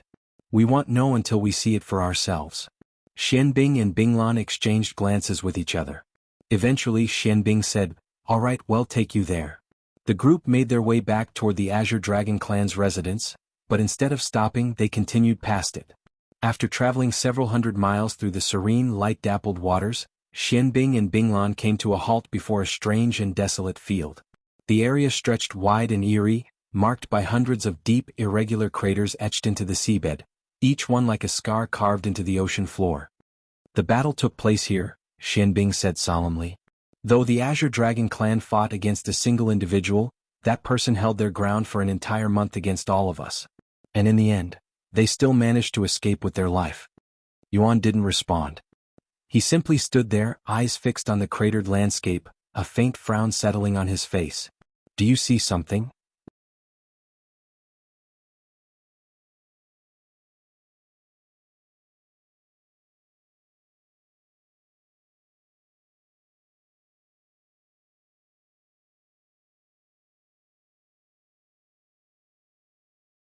Do you think I can take a look at it? Yuan asked. That must be your true purpose here. Jiao Binglan snapped, her eyes blazing with fury. Are you working for that bastard? Without hesitation she withdrew her weapon and leveled it at Yuan, her killing intent sharp and immediate. But before she could take another step, the Dragon Emperor moved. In an instant, he stepped between them, and the room was flooded with his overwhelming pressure, so heavy it made the walls groan and the very water around them tremble. Stop. Jiao Xinhai roared. Binglan, what are you doing? Lower your weapon right this instant and apologize to our guest. But, she trembled with hesitation. I will not repeat myself. Jiao Binglan gritted her teeth in frustration as she lowered her weapon before putting it away. I apologize for her unruly behavior. Jiao Xinhai said with a weary sigh. This is a deeply sensitive matter for our clan, and emotions are running high. I ask for your patience and understanding. Yuan shook his head lightly. It's fine. I understand how you feel. I don't expect you to place your trust in me so easily either. He paused for a moment before continuing, how about this, let me return to that area and investigate further. The poison doesn't affect me so I'm in no danger. Honestly, we can only enter that area up to a certain point before we're forced to retreat, Zhao Zhenhai admitted.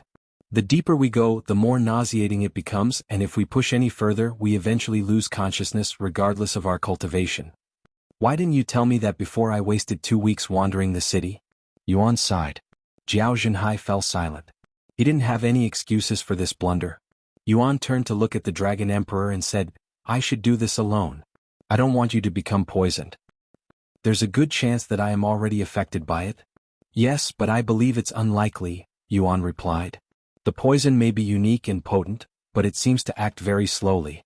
If it were truly aggressive, the Azure Dragon clan's bloodline would have begun deteriorating much earlier.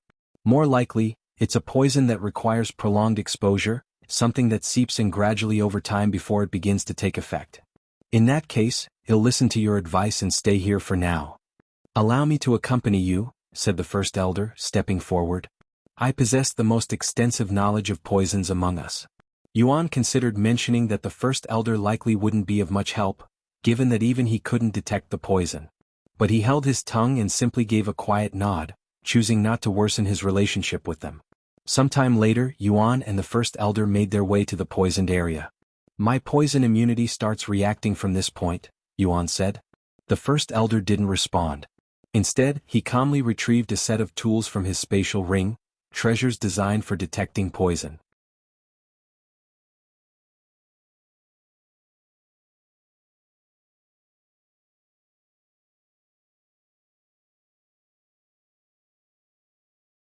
Chapter 1959, Source of the Poison. Chapter 1959, Source of the Poison. As Yuan ventured deeper, the waters around him grew increasingly murky and dim. The clarity faded into a thick, shadowy haze, and a foul stench began to fill the area, seeping through even the protective barrier around him. It was the pungent, unmistakable smell of decay, as if he were swimming through water steeped in rot and corruption. Heavens! It was nothing like this when we visited this place for the last time 100 years ago. The first elder remarked with a disgusted expression on his face, even pinching his nose, trying to fight off the pungent smell. The last time you visited this place was 100 years ago? Yuan asked to confirm. Yes. Since nobody can venture into this place without fainting, we eventually gave up on exploring this place. We even had people from outside the Azure Dragon clan attempt it, but the results remained the same. Of course, nobody could explain the phenomenon either. By the way, I'm starting to feel my consciousness slipping away, so this is the furthest I can go. Good luck. The first elder halted his movements for a second before turning around and walking back to the Azure Dragon clan's residence. They'll see you back at the house, said Yuan before he continued walking even deeper, his perfect poison immunity blocking the effects of the poison every second.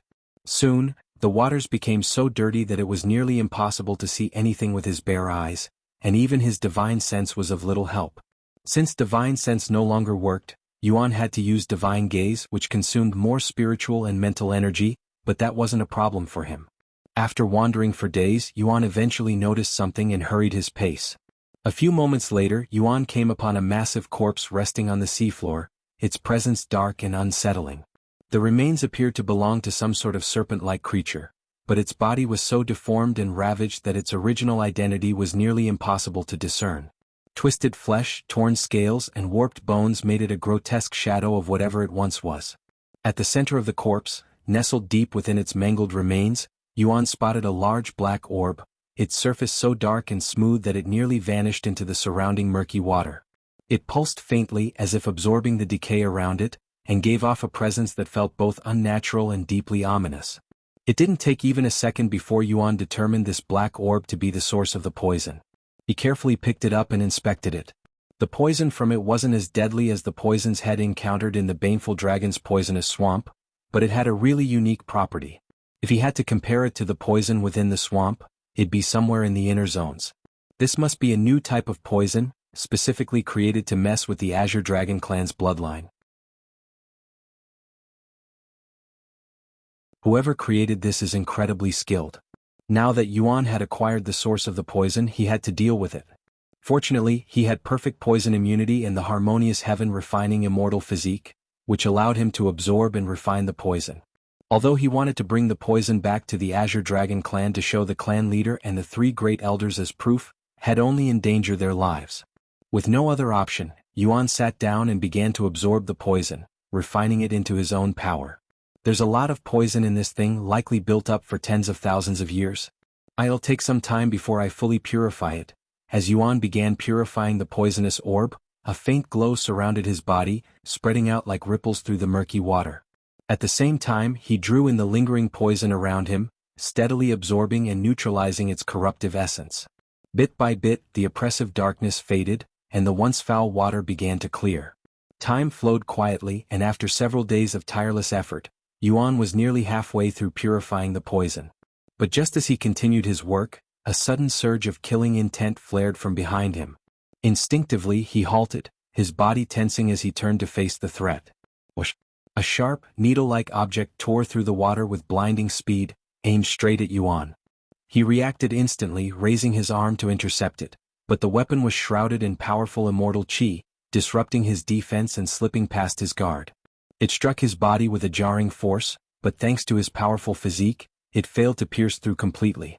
Had he been any weaker, the needle would have bored into his heart. Even so, it still wouldn't have been enough to kill him. What is the meaning of this? Yuan spoke to the approaching figure. A few moments later, a familiar-looking old man appeared before him. First Elder. The one who'd attacked him was none other than the First Elder. So it was true that you have perfect poison immunity. What a pity. You could have had an easy death if you didn't. Although his poisoned attack had failed to kill Yuan, the First Elder showed no sign of concern. His expression remained calm, almost indifferent. After all, Yuan was merely at the peak of the Divine Emperor realm, while he himself stood at the second level of the God Ascension realm. From his perspective, the outcome was already decided. Before you kill me, how about giving me an explanation? Yuan said calmly, his gaze steady. Why are you doing this? What? The First Elder sneered, his eyes narrowing. It's simple. You're interfering with our great project. Something that's taken thousands of years of planning and a fortune in resources. We won't let one outsider ruin it all. That doesn't really explain anything. What's the plan? Who are you working for? Yuan continued to question the First Elder, trying to acquire as much information as he could.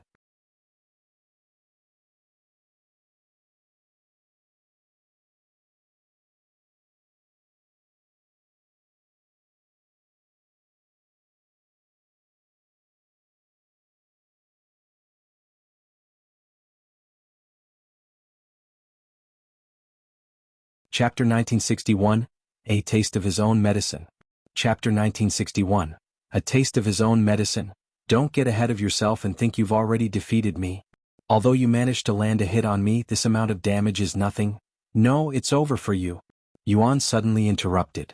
What are you? Just as the First Elder opened his mouth to speak, he froze, his expression contorting in agony. A searing pain suddenly erupted from within, spreading through his body like wildfire. It felt as though his very blood was boiling, his insides being scorched from the inside out.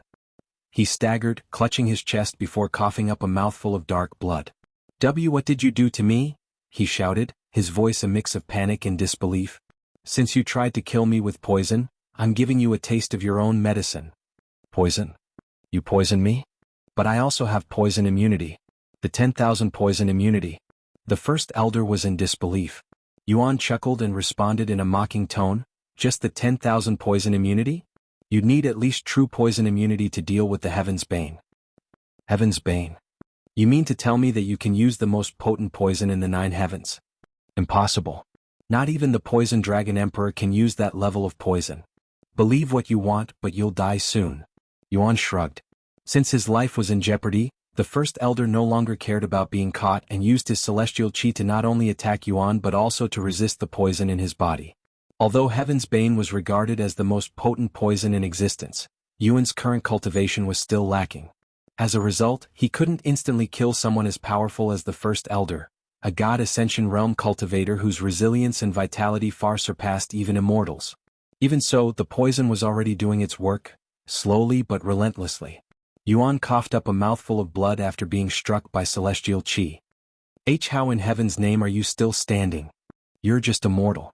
The first elder was greatly baffled to see Yuan withstanding his celestial chi, something even immortals could not resist. After all, celestial chi didn't just assault the body, it attacked the soul as well. Even if he had a strong body, his soul should be a different story. Unless his soul strength is just as monstrous as his physique, he shouldn't be alive after being hit by celestial chi, much less standing. The first elder coughed up another mouthful of blood when his focus was broken for a second due to shock. I told you that killing me wouldn't be easy. Yuan stared at the first elder with a cold grin on his face. Though he was resisting the first elder's celestial chi, it wasn't easy. In fact, he was barely standing. If I don't kill him quickly, he'll definitely die here.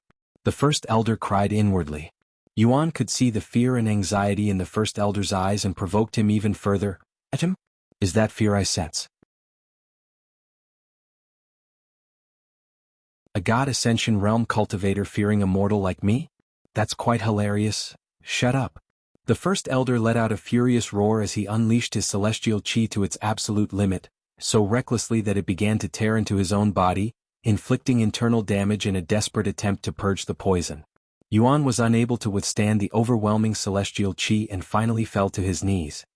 Ah, that was a foolish thing to do. Despite the searing pain coursing through him, Yuan let out a low chuckle, his voice calm and cutting. Using your celestial chi so recklessly, he said, eyes fixed on the writhing elder, will only make the poison spread faster. Sure enough, the poison within the first elder's body suddenly surged in response, spreading like wildfire through every vein and organ. Within moments, his strength crumbled and he collapsed to the ocean floor, his body trembling, his breath ragged. But he wasn't dead. Even with his entire body consumed by poison, a cultivator at the God Ascension realm didn't perish so easily. However, he was essentially paralyzed. In such a condition he couldn't even lift a finger, much less use celestial chi. Once the pressure on him was gone, Yuan stood up and slowly approached the first elder with a grin on his face. Looks like the one who'll be dying today will be you? Yuan raised his sword and prepared to decapitate the first elder. But just as he swung, a sudden surge of force swept through the water. In the next instant, something struck his blade mid-swing with a sharp clang, deflecting it before it could strike the first elder. The force of the clash also sent Yuan skidding backward through the water. Regaining his balance, he quickly turned his gaze toward the source, only for his eyes to narrow in recognition. A familiar figure stood right in front of the first elder, clearly trying to protect him. So, Yuan said calmly, raising an eyebrow, you were in on this too, third elder? The third elder didn't immediately respond and turned to look at the first elder, who was staring at him and clearly wanted to speak but couldn't. He picked up the first elder before speaking. You have no idea who you're messing with. You'll regret messing with our plan. I sure don't. Why don't you enlighten me so I know who I am dealing with? Humph, the third elder coldly sneered. Don't worry, you'll find out eventually when they come for you. Whoever they are, they won't find out if I kill you too here.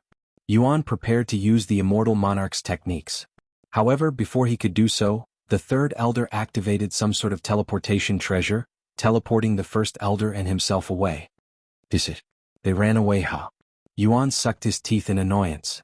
What a pity. If you had let me fight, I could have killed both of them in an instant, said Zixian. Yuan shook his head. That would be overkill. Save your energy for something that's actually worth it.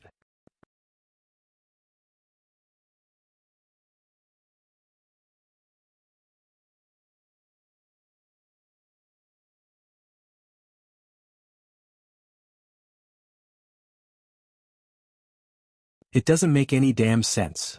Instead of sticking it in their faces, Yuan remained silent and patiently waited for them to accept the situation. You're tuning in to the Han Li's Wuxia Chronicles YouTube channel. We're so grateful for your support and don't forget to subscribe to join us on this incredible journey through captivating stories. Your generosity through donations truly makes a world of difference, as it's the primary source of revenue that allows me to expand and enhance this channel for you. Thank you from the bottom of my heart for being a part of this adventure.